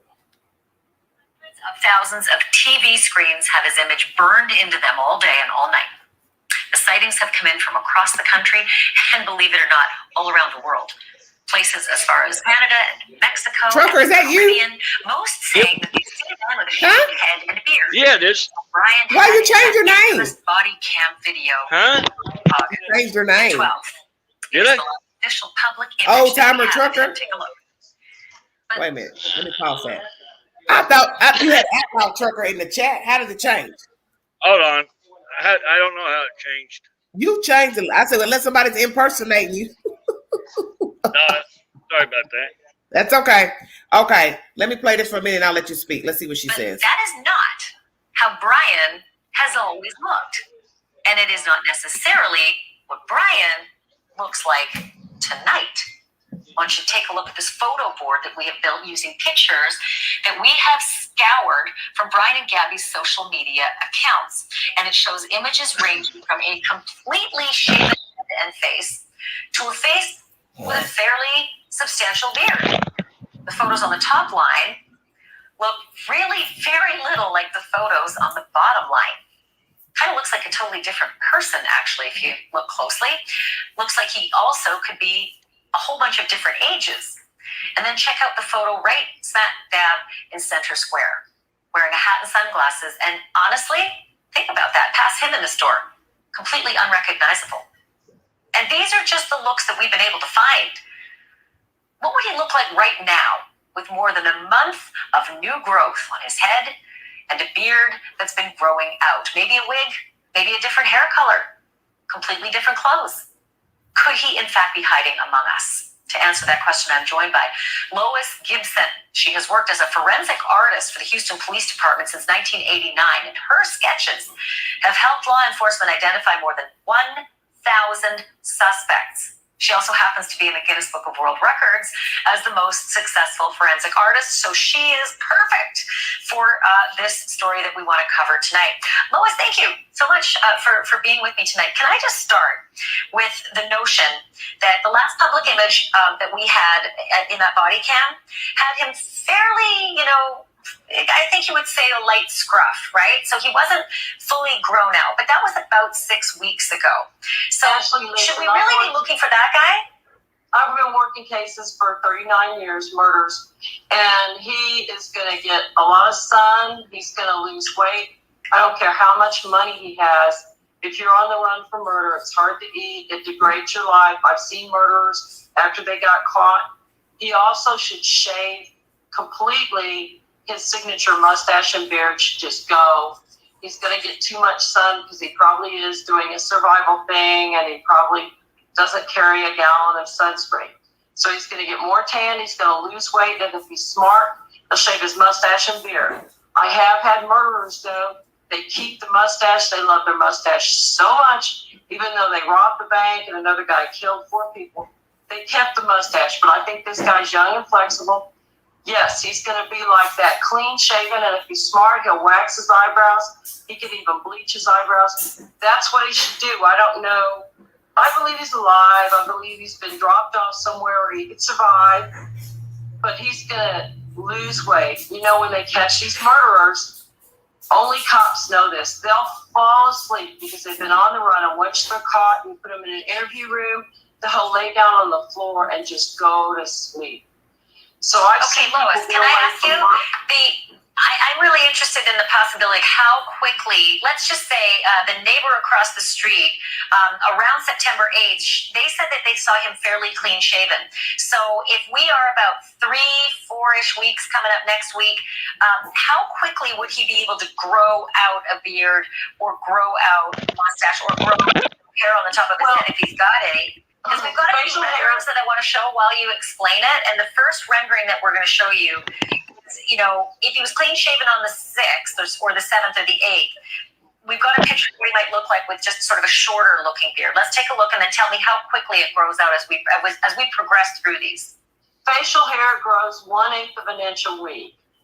So 8 weeks, you're going to get a whole inch. And on the head hair, it grows 1/3 of an inch a month. But I disregard that. I think, okay, with more beard, he's got a signature beard and a signature mustache that's a lot thicker than that. If he's going to try to do a good disguise and escape, and if he's fighting for his life, he should just shave. I'm sorry. I think we also have a picture of him with what would look like a mustache and a goatee. I want to see what that would look like because there are a lot of pictures of him in our Facebook with him in a sort of just a mustache. He looks like a completely different person, Lois. Wait a minute. Hold on 1 second. Come up off of that. Sorry. Let me go back in my YouTube. Hold on 1 second. I was trying to show you all a clean picture of him. Now I lost it. Shoot. I'm here. Yeah, I'm sorry. I was trying to show a picture of what he would look like.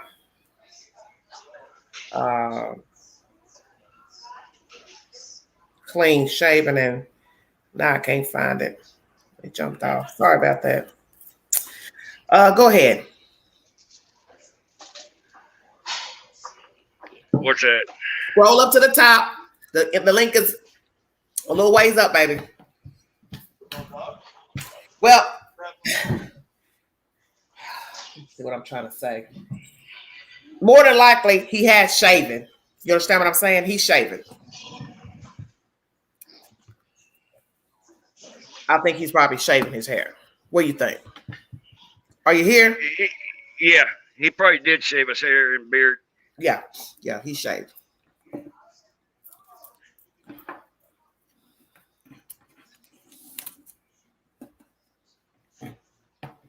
What y'all got laughing down there in the chat for? Anything you want to say, Chuck, or what you doing? I'm just sitting here relaxing. Okay. Well, but right now, I mean, it's still the same things that we're still on facts about how it led, but we're sure not sure where Brian is right now. But we still got a funny feeling he's still close to Florida.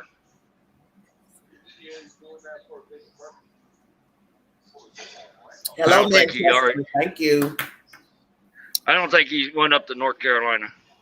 Why? So that means somebody gave Dog that tip that he went to North Carolina. I wonder who that person is and why they said that. What information did they get to lead them to think that that's where he went? Hello, everybody in the chat. Thank you. Thank you, everybody calling me and coming in from the UK. God bless you. Thank you. So I wonder who is the person that thinks he's over there in North Carolina. I'm not sure, but it came in on Predator Hunter Nation. I think he got tips saying that he was up there, and then somehow or some way, and then Doug got Dog the Bounty Hunter's up there, but I don't think he is. I think he's still in Florida. Okay. Well, I got people in the chat saying I think his sister's helping him, and something else. Oh, wearing a mask. Packless Jones, where you calling from? I'm calling from Florida. Well, hello. Right out. Well, thank you. Yeah, right outside of St. Pete, Pinellas County, kind of where Fort DeSoto is there. Okay, so what you got to tell us, baby? Well, you know, that's a nice area. Yeah, it's beautiful over here. Okay. Yeah, I just feel like I'm kind of worried the cops don't really have much to go on as far as her cause of death. Just because I would feel like they would really have put the pressure on him a little more. Because my theory is that she might have hurt herself, and or if she didn't hurt herself and he hurt her, then he took off and walked and tried to stay away for a few days, hoping that someone was going to find her. Probably. Wait, hold on. Slow down. You're losing me. Are you talking about the incident out in Wyoming? Yeah, in Wyoming. So you telling me what you think happened? Is that what you're trying to explain to us? Yeah, pretty much. So you think that there was an accident? I think, yeah, something like that, or she hurt herself and he was freaked out after all the incidents that happened. There's no way to get out of that. I mean, if they find her and something were happened, he couldn't prove that he didn't do anything, just like they can't prove that he did do something at this point. I really feel that. I feel like they just can't prove it. Why do you feel that, Packless Jones? Well, Packless, can I ask you a question? How old are you, baby? I'm 48. You're 48. Why do you think there was an accident?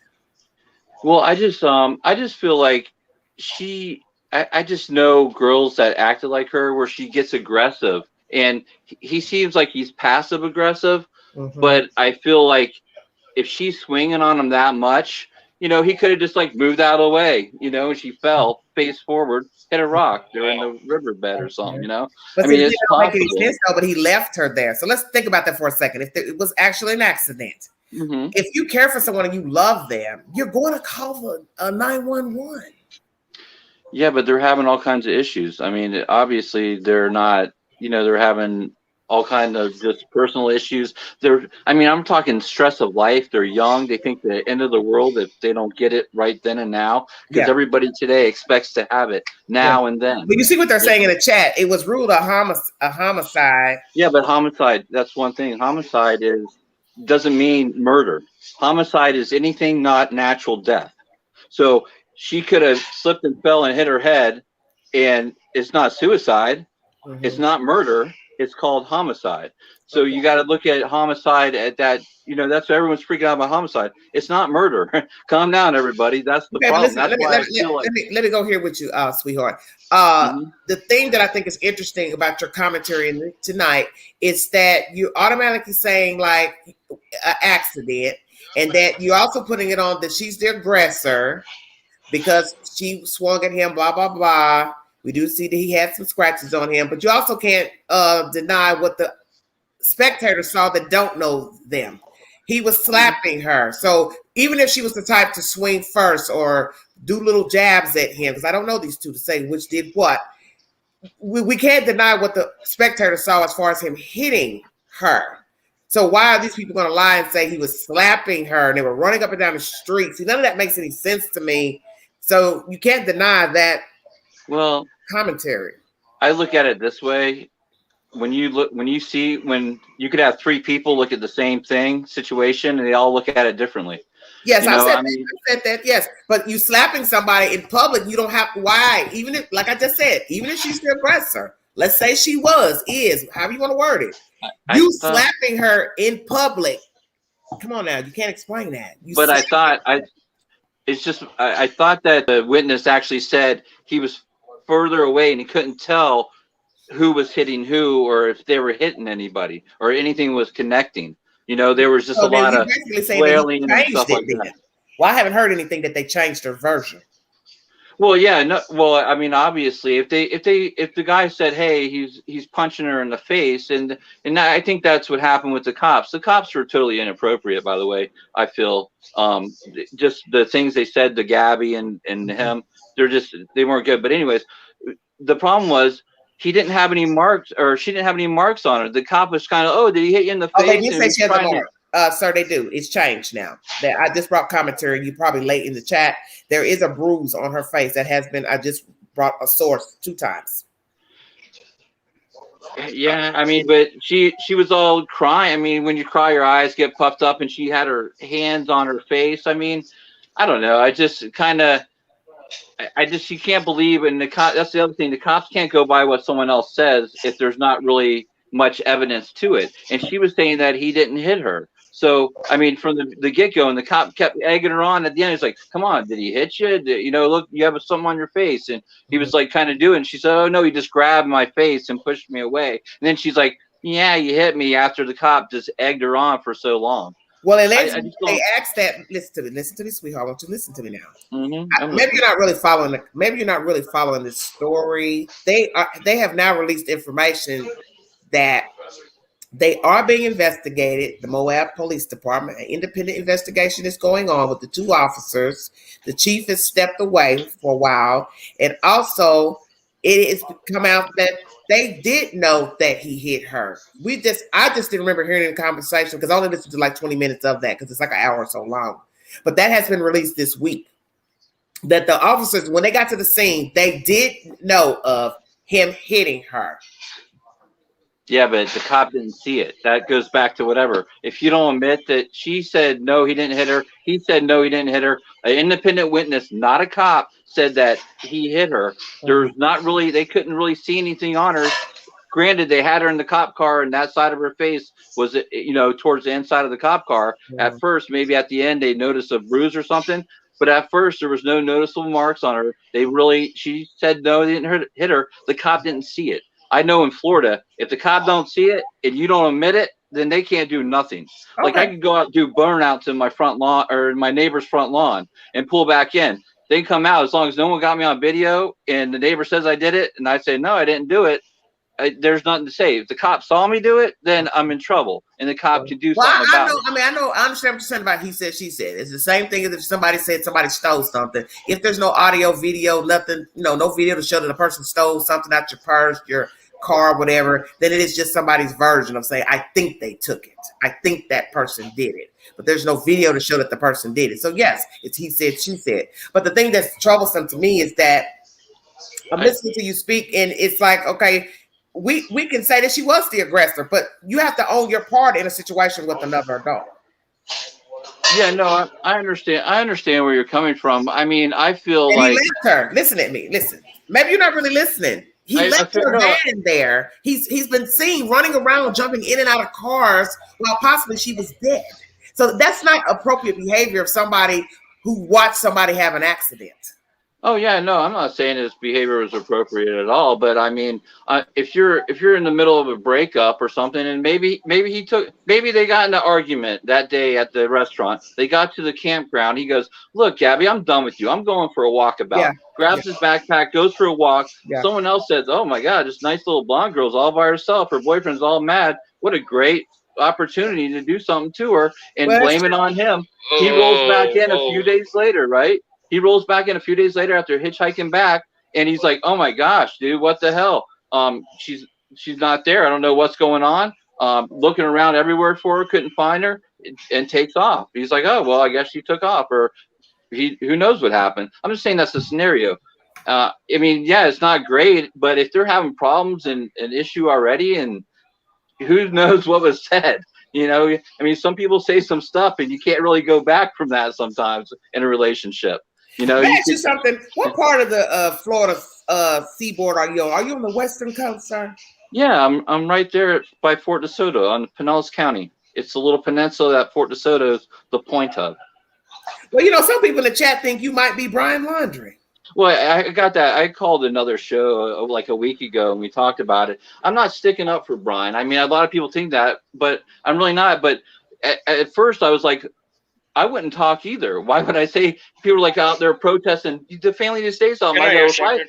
If I went there, I would say, hey, I would go to the protest and say, hey, thank you for, using your Fifth Amendment right. You know what I mean? I'm kind of leaning towards that.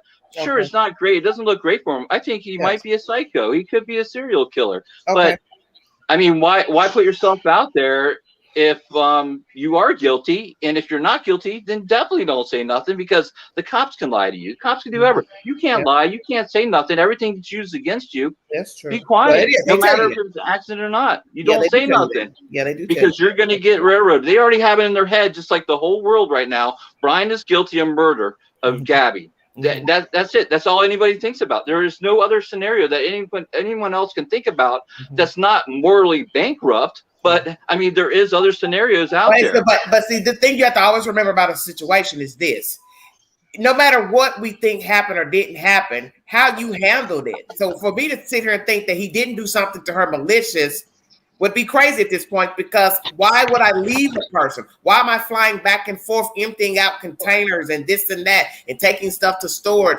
That's behavior of somebody that's done something. You have no reason to go leave a barren place to hop on a plane, go back to your house and empty out your girlfriend's things into a storage unit, fly back out to that place, and then take her van and come back across the country without her, without ever reporting her missing, hurt, or anything. That's bullshit. That's bullshit. No, I agree. It doesn't look good for him at all. But I mean, he basically, we don't know the situation. Like I said, she could have hurt herself, and that's why the cops, they have nothing. They have him using her credit card, her debit card. I mean, that's a far stretch from killing your girlfriend, and everyone knows it. You know what I mean? And that's all they have. I understand what you're saying. That's scary to me. Listen at what you're saying, sweetheart. Are you hearing yourself? Yeah. Your girlfriend is missing, and 9 times out of 10, he did hurt her. You're using her car without her. That's why Wyoming can bring the charge, because she's not alive to consent you using the car, because we now know she's dead. So a dead person could not have consented for you to use the card. Even if you had the card, you know the PIN, the person is no longer alive. So that's why they can bring the charge of him with fraud. You understand what I'm saying? Or maybe you don't. That's all they got there. So why are you using her card? Why are you using her card? Well, I don't know why he's using her card. I mean, if it's like me and my girlfriend, I've been with my girlfriend for 28 years. Okay. And we're not married. We're just boyfriend and girlfriend. We've been together 28 years. Okay. And she has access to every one of my credit card, my debit card, knows my number of everything. She can call. I'm on every account of hers. She's on every account of mine for the thing. It's like, I mean, I could see, but there is some, like, her debit card separate than mine. Yeah. But I mean, like you said, that's the only thing they have. That's what scares me. Yeah, that's but why would they scare you? But maybe you're not really thinking logical. I'm not trying to be mean to you, but see, what I do with my fans when they call in or anybody listening, I make you chop up what you're saying. I make you repeat back what you're saying and ask yourself honestly, does it make sense what you're saying? Because everything that you're saying shows me guilt. You left the person out there, and you're using their card, knowing that, let's say they're lost, they're hurt, and you don't think to call the damn police, but you'll go use their damn debit card to get home. You think that's the right thing to do? And you're going to tell me you think this was an accident, but I'm going to go use your debit card to get home, to buy gas, to buy food, because we know that's what he did with that card. I mean, come on, seriously. We're not even reporting her missing. Yeah, no, I agree. But I mean, what if, like I said, what if they broke up? What if he took off and someone else actually? Hey, if they broke up, then what the fuck are you doing with my damn debit card? Yeah, but I understand that. But listen, let's go. I know you like to chop it up. So listen to this. How about this scenario? They get in a fight. He leaves to go on a walkabout. He comes back, can't find her anywhere. He doesn't know that she's dead. Just saying, if he didn't hurt her, he doesn't know she's dead. He thought, oh man, she took off with someone else. Maybe she was talking to someone else before he left. He's like, screw this. I got the van. I'm out of here. I'm going back to Florida. When she's done doing whatever she's doing, she's going to pick up the van from my front of my house. It's not like he's trying to sell the van or anything. But see, Packless, but it didn't go like that because they're alleging that he flew back and emptied her stuff out of his house in a storage unit and then went back out to Wyoming and then got in the van. Yeah, but I thought that happened between like the 17th and the 23rd. So he was already back out there. Like she was out. So what? She was out there for 5 days by herself without him. Well, the last sighting is the 27th. So that means he got home on the 1st. So from the 27th, the 28th, 29th, 30th, 1st, that's 4 days. It is alleging he flew and took her stuff and knocked it off and flew back. And then flew back and then drove the van all the way back. Yeah, that's what they're saying. That's like almost 2 days of driving the van alone. And to fly back, I mean, that's a lot of money. So maybe that's where the $1,000 comes from. But that's what the news is trying to say is that Profiling Evil said that. He said he called in the airlines, took like an $800 ticket. So you're talking about spending money, but we know his family has money. He didn't have any money because he used this girl's card, several cards. You understand what I'm saying? So that shows he didn't have any money because if he had money, he would spend his own money to get back home. Can I say something, Queen? I've been wanting you to. I didn't mean to interrupt you. I'm sorry. Go ahead. Sorry. Can anybody hear me? We can hear you, honey. All right. I can see where you're coming from, but I'm going to throw it. Sorry about that. I dropped my lighter. Oh, that's okay. But I'm going to throw a scenario at you. What happens if you have a kid, a young man, that he tried to date another girl, and you don't know on his secret side that he was like a strong abuser in a way, and you didn't see that. And put yourself in his shoes and turn around, and then you find out later that your boy actually ended up killing his girlfriend. How would you act on that when you don't see the stuff that your boy went through? See what I'm saying? You're asking me? I'm not quite following you. Like if my kid came to me and ended up killing his girlfriend, is what you're saying? No, what I'm trying to do is put yourself in his parents' shoes and not realizing that your kid's okay every time he comes home from school and everything and all happy, but you don't see the other side when he's out there with the world and mingling with the girls and all that, and he end up with girlfriend and she might have said something to trigger him and he end up killing her. So, and he doesn't come back to you and tell him, hey, what happened to your girlfriend and all that. So what would you react and how would you react that your boy did turn out to have an anger issue and not realizing that? Yeah, well, like I said, he probably came back and told his parents, "Hey, we broke up." I don't know. I don't know where she went. She took off. I don't know where she went. I have the van. The van's out front of the house. I don't know where she's at. And then all of a sudden her parents made a big deal about it. So they're like, "Hey, we need to not say nothing because we don't know what she's doing or what's going on." I'm saying if he didn't do it, from that scenario. That's all I'm trying to say is be the other side of the fence because everyone, and like I said, in the world believes that he murdered her. But it scares me that the police don't believe that because they're not really, I mean, they're letting everyone say, yeah, letting them do whatever public opinion, but they're not really backing that up with charges and what they're doing. It's just like they're kind of grasping at straws here. And that's what's scary to me. Like they don't have Let me enough ask you evidence. something. Do you have children? I don't. You have no children? I don't. So if your son ever came home and told you he killed his girlfriend and that's why he has her van, what would you do? Well, that's what we were just talking about while you were gone was that was the kind of scenario he was saying, what would you do if it was your kid? And he came home and said that. I go, well, we don't know that's what he said. He could have came home and said, that's we not broke what I up. asked you. That's not what I asked you. I said, he said, I would freak out. Said, what would you do? I was explaining that to my girlfriend's mom. I go, what would you do? I'm like, if you would be like, you would try to do everything you could to help him out. I mean, you would. Like what? Like what though? Tell me what you Packless would do. Oh, what I would do? I would be like, dude, you messed up. you're done because I'm not morally bankrupt. That's wrong. If he came home and said, yes, I killed her, or if it was an accident or whatever, I'm like, you got to go tell him it was an accident. If you killed her, I mean, you got to face it. I mean, it's just how it is. But that's how I feel. I'm not saying, I agree with Brian and what his parents are doing. I'm just saying there could be other scenarios that no one's looking at it. No one thinks, I think it's we not are looking possible. at it. I think Packless, I think we are looking at it and we have looked at it. And that's the reason why we're chopping it up the way we are. Most of us is that you can't make us logically, those of us that are woke, you can't make me logically understand you leaving in somebody else's damn car, taking their money off their card and never calling to say they're missing and or they had an accident or we had a fight and or something. See, that's where the guilt comes in. You haven't notified anyone of this girl disappearing. You never called police. You never called her parents. Those are the people you're supposed to be calling to say, hey, what's up? Did she call you? We had a fight. We had a disagreement. I'm stuck out here. I got the van. I got the keys. I got whatever it is. He hasn't notified anybody. That's been proven. The parents said they haven't heard anything from her. So that means they ain't heard nothing from him. He never called. So you want me to sit here and believe that somebody else hurt her and you're sitting here flying around, jumping around out of different cars? You can't even explain that logically. Why the fuck is this guy jumping from car to car with strange women? Car to car in the middle of nowhere, but yet you got a van.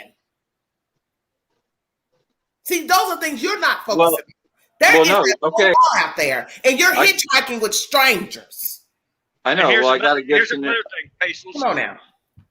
I got another thing. Also, Gabby's friends came out actually and told the truth about Gabby. Okay, and of how her body motions were in that cam footage of the police. It tells a story that she was nervous, that she was defending herself and her honor. She knows that he was controlling and manipulative in effect and how he flipped the script and blamed it on her. Okay. What happens if you had seen kids do that? Okay. There's a lot of theories, but the proven facts are that she's nervous to drive in bigger cities. That's a proven fact. Okay. She's not comfortable driving a big vehicle yet. All the way back to Florida. That's a long way. That's a mighty long way. And it does show real facts that she was totally nervous. All she wanted to do is just sit back and relax, enjoy the scenery, and have somebody else drive and be good. And to help her do a lot of vlogging and stuff like that on her journey. That's what she wanted, was peace. Well, my thing is not call the police. Come on now. You don't even call the police, and then you don't talk to them when you get back. And this guy here, Mr. Jones, is saying, well, see how they're treating them, how they're talking about them, blah, blah, blah. That's not the point. The point is you have nothing to hide. So you shouldn't have any problem talking to the police because you haven't done anything. So if I haven't done anything, I don't have any problems with talking to her mother and father. I don't have any problem with talking to her friends. Yeah. I don't have any problem with talking to the police because I ain't done nothing. You got to remember, nobody knew anything. Nobody knew anything. That's the point. He didn't know something had happened to her. If he didn't do anything to her and he just left and came back and he thought she was just missing, and he didn't know that something had happened to her, that she was in danger. He thought that they got in a fight and she took off. You know, I mean, sure, he might have thought that, you know, I mean, he could have thought something happened to her and he's like, hey, you know, I'm done with this bitch. And, you know, he's just done. Okay. But I mean, it is possible that he left, something else happened to her, or no, from your point is no one knew where she was or what was going on. So he's like, hey, it's better if I don't say nothing because I don't know what happened to her or what she got into or what's going on with her. So I don't want to have that come back on me. Yeah, but you're the boyfriend, but you love her. You're the boyfriend, and then now you're packing her stuff up. You've packed stuff up at her house. What I don't understand with you is how you don't see he's showing he knows something. Well, because they broke up. Too much movement going on. We'll say he broke up. They broke up. He couldn't find her. He flew back. He's like, oh man, I'm moving her crap out of the storage back at the house. And he's like, oh, she's still not here. He flew back, grabbed the van, drove the van back, moved all the stuff of hers out of the house into the van, and have it sitting in the driveway waiting for her when she gets back from her little walkabout. And so then when her parents start calling the police and the police stops by the 10th and the 11th, you have nothing to say. Well, you say, hey, your daughter is 22 years old. She's not a minor. She's an adult. And this is, you know, maybe he did tell her. Maybe, you know, obviously they didn't, but, you know, they're saying they didn't say that. So maybe they did say something. He had no business taking her car. So I'm trying to tell you, Pat, but you can't win with the queen, baby, because you're not making no sense. Why would you take the car? If she left, it don't belong to you. So you have no business taking it. Because you don't know what happened to her. But you ain't calling the police to see what happened to her. You don't. It's not like you're having a problem. But she doesn't drive the car. That's the whole thing. It doesn't matter. It's not his car. It's not his car. Yeah, but he didn't have a car. So basically, it is his car. Just like both my cars are in my name, but my girlfriend.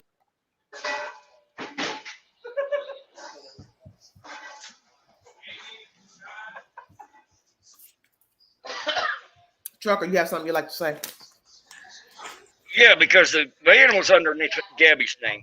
We already found the registration and everything. It was under Gabby's name, not his. Boy, he was way off on facts. No, that's Brian Laundrie. That's what the facts are.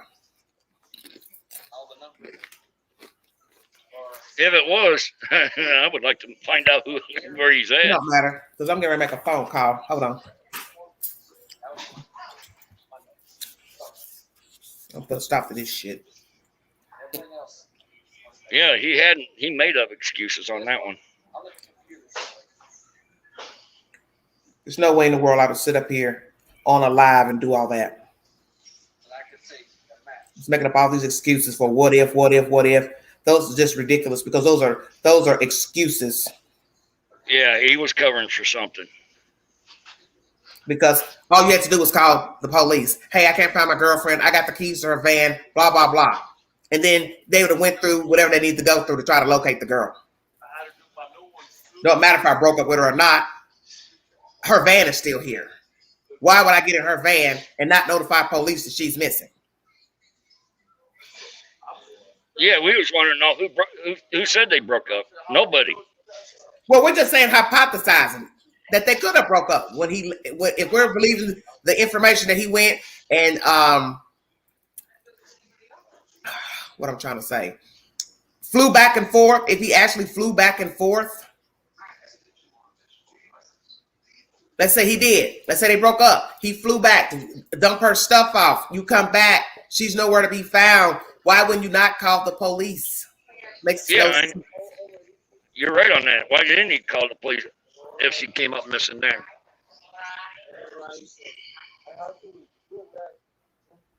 So they know what you're saying? Okay. I got you. Right. Bullshit. And not only that, why didn't she use the hotel phone to call his parents to get a flight home? Well, I can tell you what.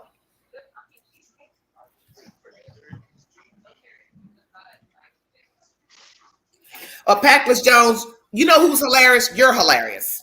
You're hilarious to be sitting up here defending somebody who will leave their girlfriend out in the middle of nowhere if indeed they broke up, blah, blah, blah. That's what's hilarious. That's what's hilarious. Hilarious is you sitting here thinking it's okay to leave a woman out in the middle of nowhere if indeed they did break up and flying back and forth in and out of the house and this and that. I'm not what you want. To me, you are Brian Laundrie. Even if you're not the real Brian Laundrie, you think like him and you're down with the bullshit. Because there's no way you can say you care for somebody and then just leave them out there in the middle of no damn where without trying to get them help if they needed help. So I don't care what you're talking about. And you sit up here talking about you're 48 years old, you got a girlfriend, no damn kids. Well, thank God you ain't got no kids. And if it's true you're who you are, you ain't gonna have no fucking girlfriend because we know you're the type, you'd leave your fucking girlfriend somewhere down in the Bahamas if she comes up fucking missing. And you take her damn credit cards and put them in your damn pocket and jump on the airplane and fly your ass back to Florida. Some do.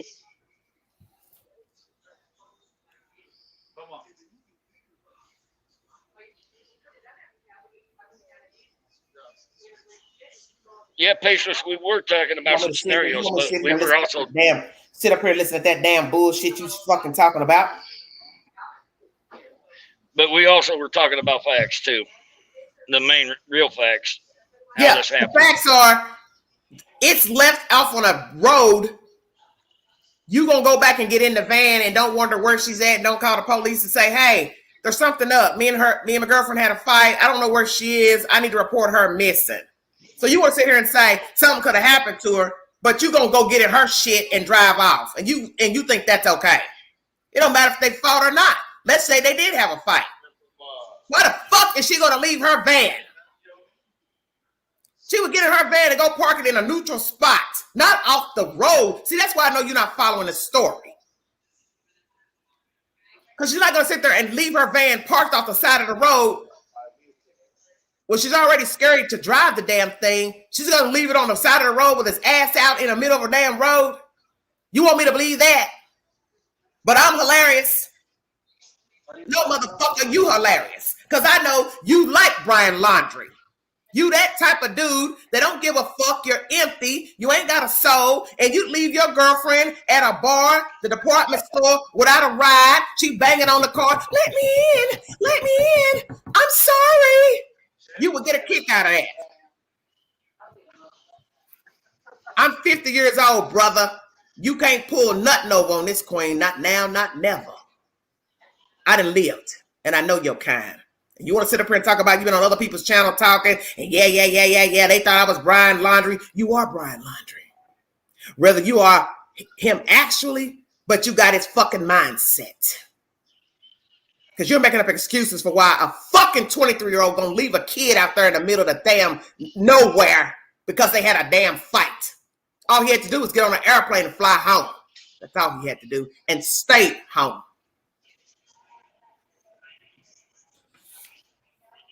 Fucking creep. And not only that, like us truckers out here have an old saying, you can't BS you can't bullshit a bullshitter. Period. You sure okay? Not this big one. You sure okay? What you talking about, Willis? I done live, baby. And I know when a person starts talking that junk, ain't a killer, you let me know you just like them. You a ride or die fan. You a ride or die fan.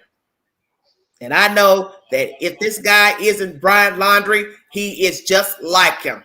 He would do his girlfriend, wife the same damn way. Because you're sitting there trying to feed us bullshit about what if something happened to her? What if it wasn't Brian? Well, Brian should have called the damn police and said, hey, my girlfriend, I can't find her. I went off for a hike. I went over here. I come back. She's missing. I got her car keys. I got her debit card, blah, blah, blah. And what happens if she was carrying his baby and all that? I mean, it could turn worse. All that shit about he don't want to talk to police, he's scared. Why the fuck would you be scared to talk to the damn police and your girlfriend missing? You ain't done nothing, so you wouldn't be scared to talk to the police. You're not making no sense. That's the way a narcissist talk. I ain't gonna say nothing because I don't want it to come back on me.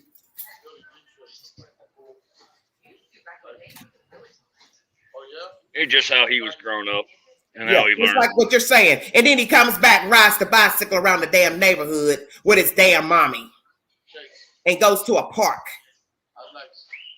Yeah, okay. He sounds so broken up.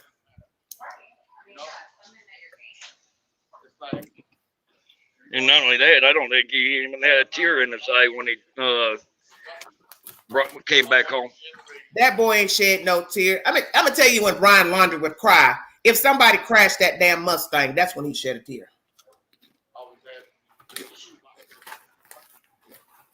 A lot of that was set up as a smokescreen to mislead police on a wild goose chase, I think. Yeah.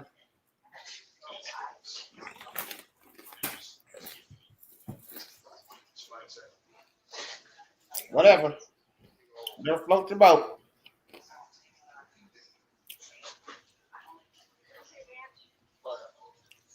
Whatever.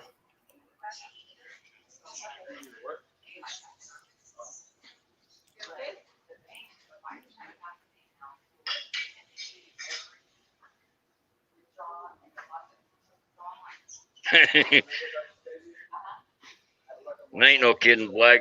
Let the beast out.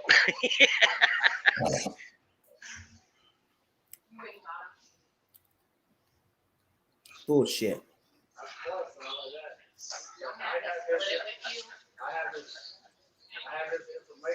It's just the nerve of people. The nerve to get on somebody's live and act like you're not defending them, but then come up here with all these fucking hypotheses that don't add up to nothing. When the right thing to do is to call the police and say, my girlfriend's missing. We had an altercation, now she's missing. That's all you had to do. You care about a person, it's not going to matter. You're going to call the police. No matter what. No matter what. Exactly. You don't want to put a life in danger or in harm's way or out for dead. That's it. That's why I told people he's dumb. Because if he didn't want to really implicate himself in this mess with this girl, this murder, whatever, death, you should have left the van. That's where he messed up. Taking the van and using the cards. Yep, that's where he messed up.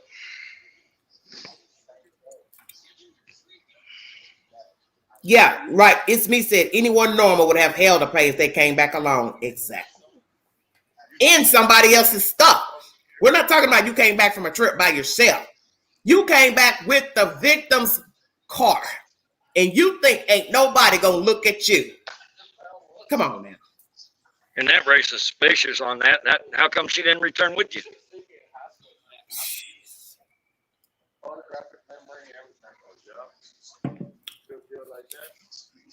And he talking all that junk about he be scared. Well, that's okay. Y'all ain't got too much sense down there in Florida, no damn way. Y'all the same motherfuckers that let Casey Anthony go. So there you have it.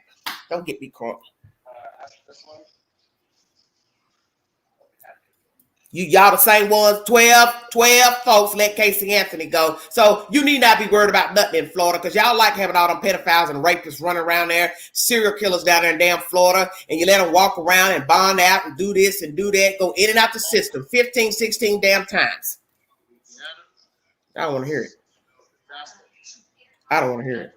No, he's not on panel, so he disappeared. She kicked him off, so we don't hear him in there.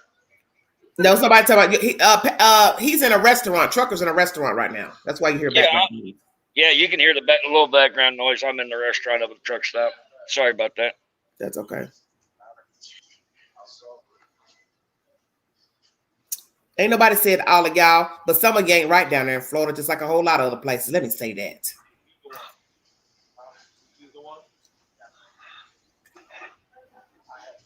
You did, y'all let a fucking baby killer go.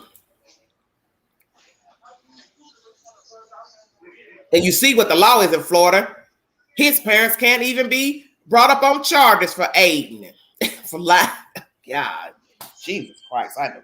But what makes no sense about these stupid laws? You got the damn death penalty. So what is the point of the death penalty? Oh, I'll let you bond out for doing this, this, and this 15 times. But if you do this and I decide I want to ring you up and get 12 members to say you're guilty, I'll give you the death penalty. Jesus Christ. You can't make this stuff up. Nope, you can't. When you see it with your own eyes or cam footage, it don't lie. I'm over this. You all are sick. Let me tell you all something. Let me make this real clear. Stay out of people's chats and stay off of social media. You want to ride or die with these MLs out here, knock yourself out.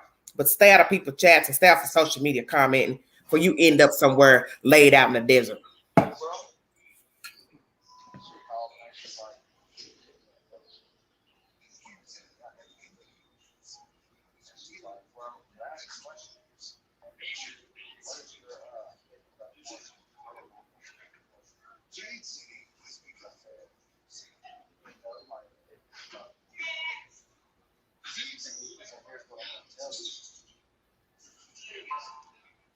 I'm kind of having a little boy there.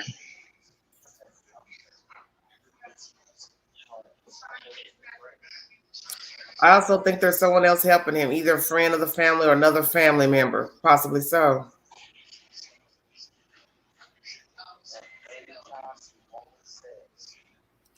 Hell, maybe Packless Jones has got him in his house. Who knows? Could be. Well, one thing we know, he's got a dog.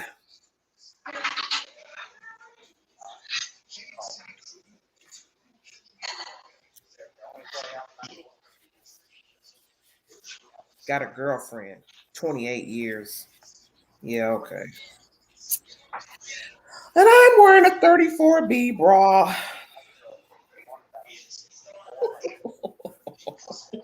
Dang it, girl.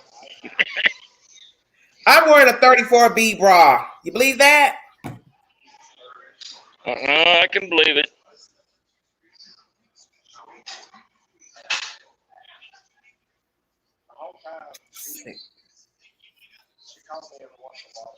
What do you think about this vest with the sister?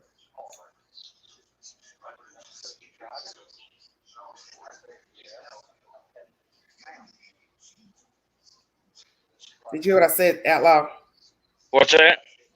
The stuff about the sister. Yeah, he sounded young.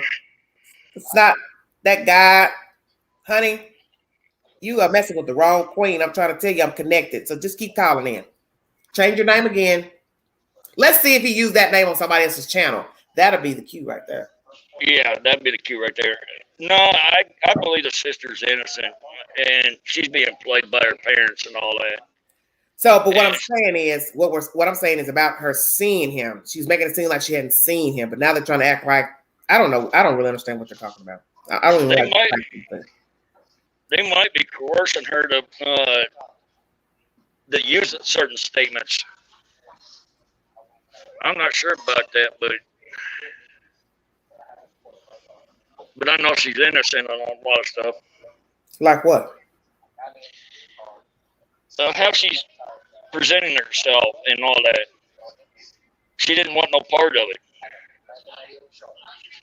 Yeah, but let's be truthful. You can't say that, Trucker, because she was there at the park when they all were there. Yeah, you do have a point there, but that's why they asked her, "Have you seen your brother?" What did she think they meant by that? See, that's where she's messed herself up, because you want me to sit here and believe that the reporter didn't know how to ask her a question about when she last saw her brother? Because somebody has to lay it out to you. I meant before September 1st. When else would they be talking about? Could be talking about anything there. I mean, but we don't know the facts there.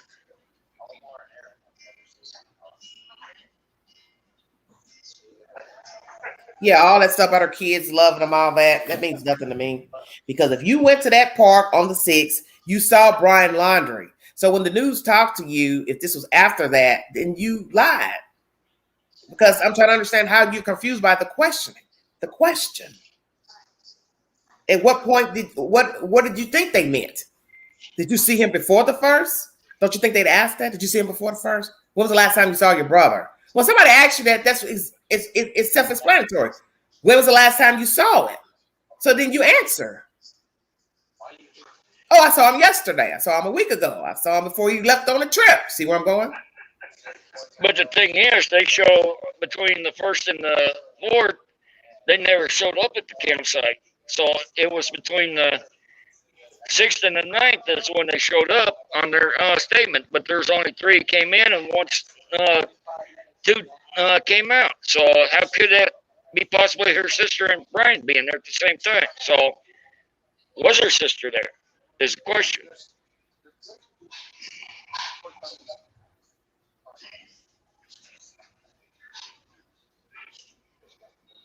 Hold on, because I'm calling the folks right now. Little Packless. I'm gonna see how clever you are.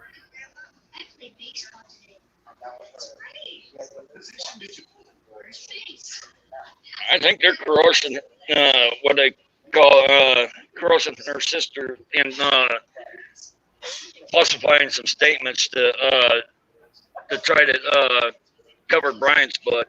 What I'm thinking.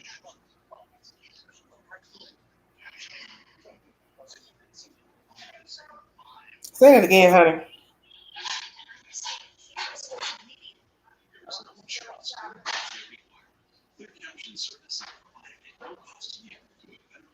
I didn't hear what you said. What?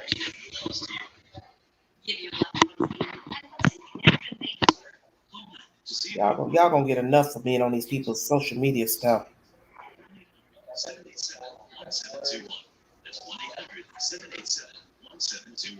Kim says, why I don't understand it. Revoking the 5th Amendment by lying to the police. They locked up Casey Anthony for lying to the police. Exactly. Same thing with Megan Boswell. State of Tennessee, they locked her ass up for lying too.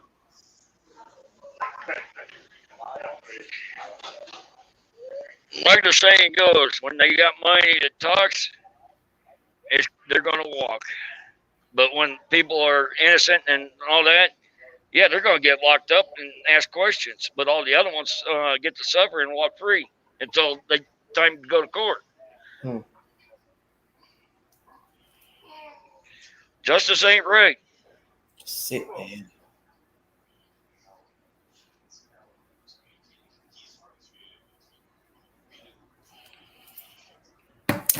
Mindy, I know she wasn't confused. I know that for a fact because I was under false charges and false arrest and stuff like that, and had my lease truck pulled right out underneath me.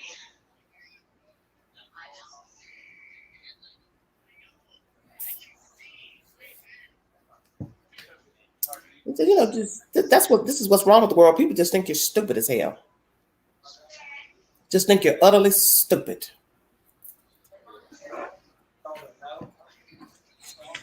Just stupid as hell. And most of us ain't. No, I know I'm not. I've been woke. I wouldn't get on somebody's channel doing all that. Aiding somebody and then flip-flopping around. Well, I understand what you're saying, but is right. Yeah, but you sound like you're aiding them. You're bringing up stuff that don't make no sense. Whether I had a fight with somebody or not. I'm not getting ready to take their van all the way across country. For what? Why would I do that? I'd go to the police first.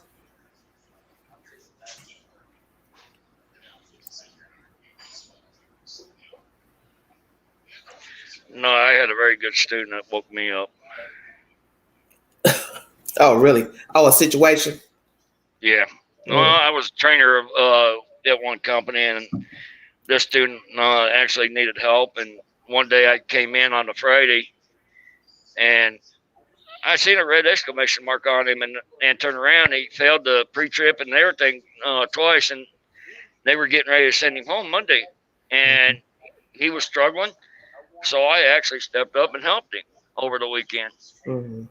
And from there, that we bonded, and I helped him to overcome things in life. And after I think it was like 6 months, he come back and told me he was in Army Reserves, and that his base commander actually came up to him and wanted him to re-up and be a sergeant. Mm-hmm.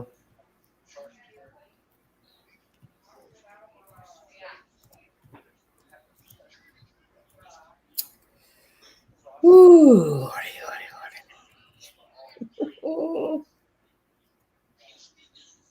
Ain't make this stuff up. Nope.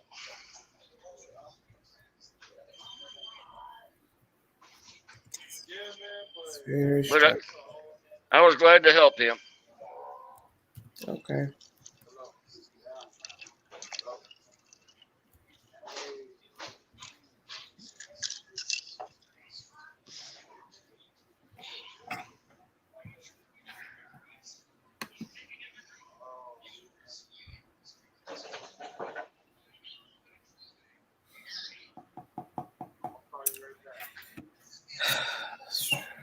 Sick people out here.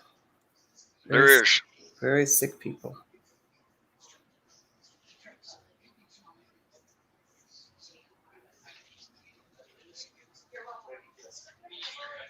Thanks, Snugglepuss. I do. You wouldn't be imagining of how many hurt kids and scared kids and young adults that I helped out on the carnival for 2 years. Sorry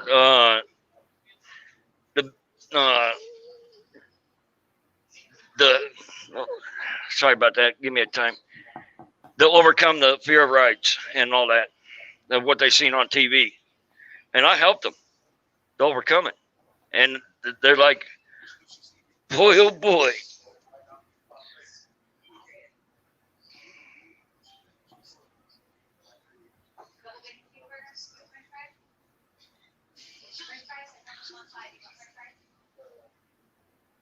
Not only that, I helped an autistic young man overcome it. And Tennessee Blonde, who are you talking to? Please get what off here? And who are you speaking to?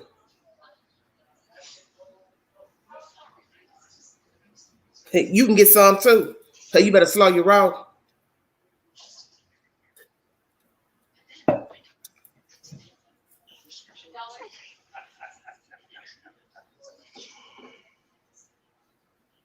Probably at his sister's house. I don't know what y'all talking about. I'm about to get aggravated because I've been saying something real ugly. It don't matter because I already made my phone call in a text. So you keep calling all the channels you want. Just knock yourself out. Because I'm getting ready. I'm ready to put a stop to whoever this is, calling whomever, trying to be whomever. I don't know what the hell's going on, but it ain't getting ready to go on over here. No, once we catch it, you will be blocked. He was repeating it because that's the point of a narcissist. If I say it enough times, I'll make it true. So if I say it enough times to you, you will eventually believe what I'm saying. But you can't make me believe what you're saying because there's no logic behind what you're saying. Whether you fell out with somebody or not, we're not talking about I went out to the club or the bar and fell out with my boyfriend and I decided to go on my separate way in my car to my house, whatever. That's my business. I did that in my own car. But how's it going to look? We fall out at a bar, even in town, but he got keys to my car, my debit card, spend money on it, and I'm missing. I just want you to sit and think about that for a minute. Even if it was in town, it would be suspicious. And you don't never show back up. Anybody hear that part?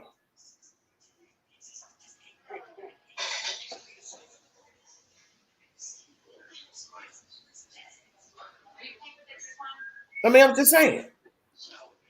The girlfriend don't never show up, but the boyfriend got her car. So let's just imagine that. He go back to her house. He's still living, walking around, riding bicycles with his mama, and got the girlfriend car parked outside of the driveway, and still ain't called the police. Called Pookie, Ray, mama, daddy, say, hey, you heard from such and such. We had a fight. Woo, woo, woo. I'll wait. Whether it was Wyoming or right in the town where you live, Florida, New York, Tennessee, it's all the same damn thing.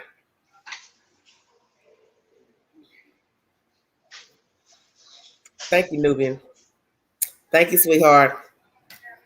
It's a bunch of bull. I'm telling you. It's a bunch of bull. Because like somebody said, imagine right now a guy riding around town in his girlfriend's car or the car parked there and people calling the house, banging on the door looking for her, and you ain't got nothing to say. And you in the same house with the lady that's missing. So what you just think about that for a second. Ask yourself what kind of sense does that make? And you ain't answered the phone from nobody inquiring about the missing woman. You ain't answered the phone, nothing. But you got the car parked out there, you got the keys to it, and you got the debit card. Oh, and you took money off the debit card. Come on, Queen.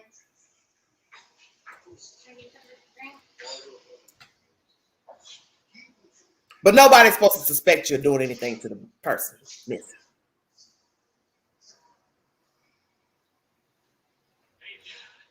As law enforcement says, we work our way from inside to out. And once we investigate everybody in the inner circle, we don't come up with anything tangible, then we work our way out of the circle. But we always start in. I'm going to check out of here. Thank you. I'm almost at 4 hours. Thank you all for joining me. Chucker, I'm going to have to holler at you a little later, baby. All right. Thank you so much. Later. Okay, later, baby. Be safe. Thank you all for joining me. If you want to donate to the channel, $BigAngie129 Cash App. I'm going to check out here because I'm topping at 4 hours. I don't know what's going on, but nobody's getting ready to come over here with no shenanigans and talk crazy about some dead woman. This woman is dead. Just like the other one I'm talking about, Dashina, she's dead. The other guy, Chad, he's missing. 9 times out of 10, he's dead. This is serious. And you're not going to come in here and talk that foolishness. I'll let this person speak, but at some point, I got to give it to you and let you know what you're saying don't make no sense. And people are going to suspect you when the person is not visible. That's just common sense. And you can't make this story make any logical sense that the behavior of Brian Laundrie was okay. And now you're talking about after the fact. And he is on the run. The same guy that you think is innocent and shouldn't say anything. Yeah, okay. Thank you all for joining me. Prayers for my friend Tyra. This is Tyra, everybody. I went to her services yesterday. She's gone on. God bless her. I'll see you soon one day, sweetheart. Thank you all so much for joining me. Prayers for Desheena Kyle. Chat with Carr. Mrs. Marcano, who was found deceased in Florida. Prayers for her family. Justice for her. Although we can't really get any justice in there because they believe the suspect killed himself on Monday. Go figure. But anyway, prayers to the Marcano family. Chat with Carr. Desheena Kyle. Prayers for the Petito family. I'm getting ready to get on the phone and take care of some business. I don't know who you are, but you won't be coming in here with that shenanigans. So I don't know who you are, but you're Team Brian, in my opinion, and therefore I have a problem with you. I have a problem with you. Thank you all for joining me. God bless you. Thank you, Mr. Trucker. Pray for our missing and our deceased. God bless all of you. This is Everyday Shenanigans. I'll talk to you guys later. Thanks for watching. Talk to you later. Bye-bye.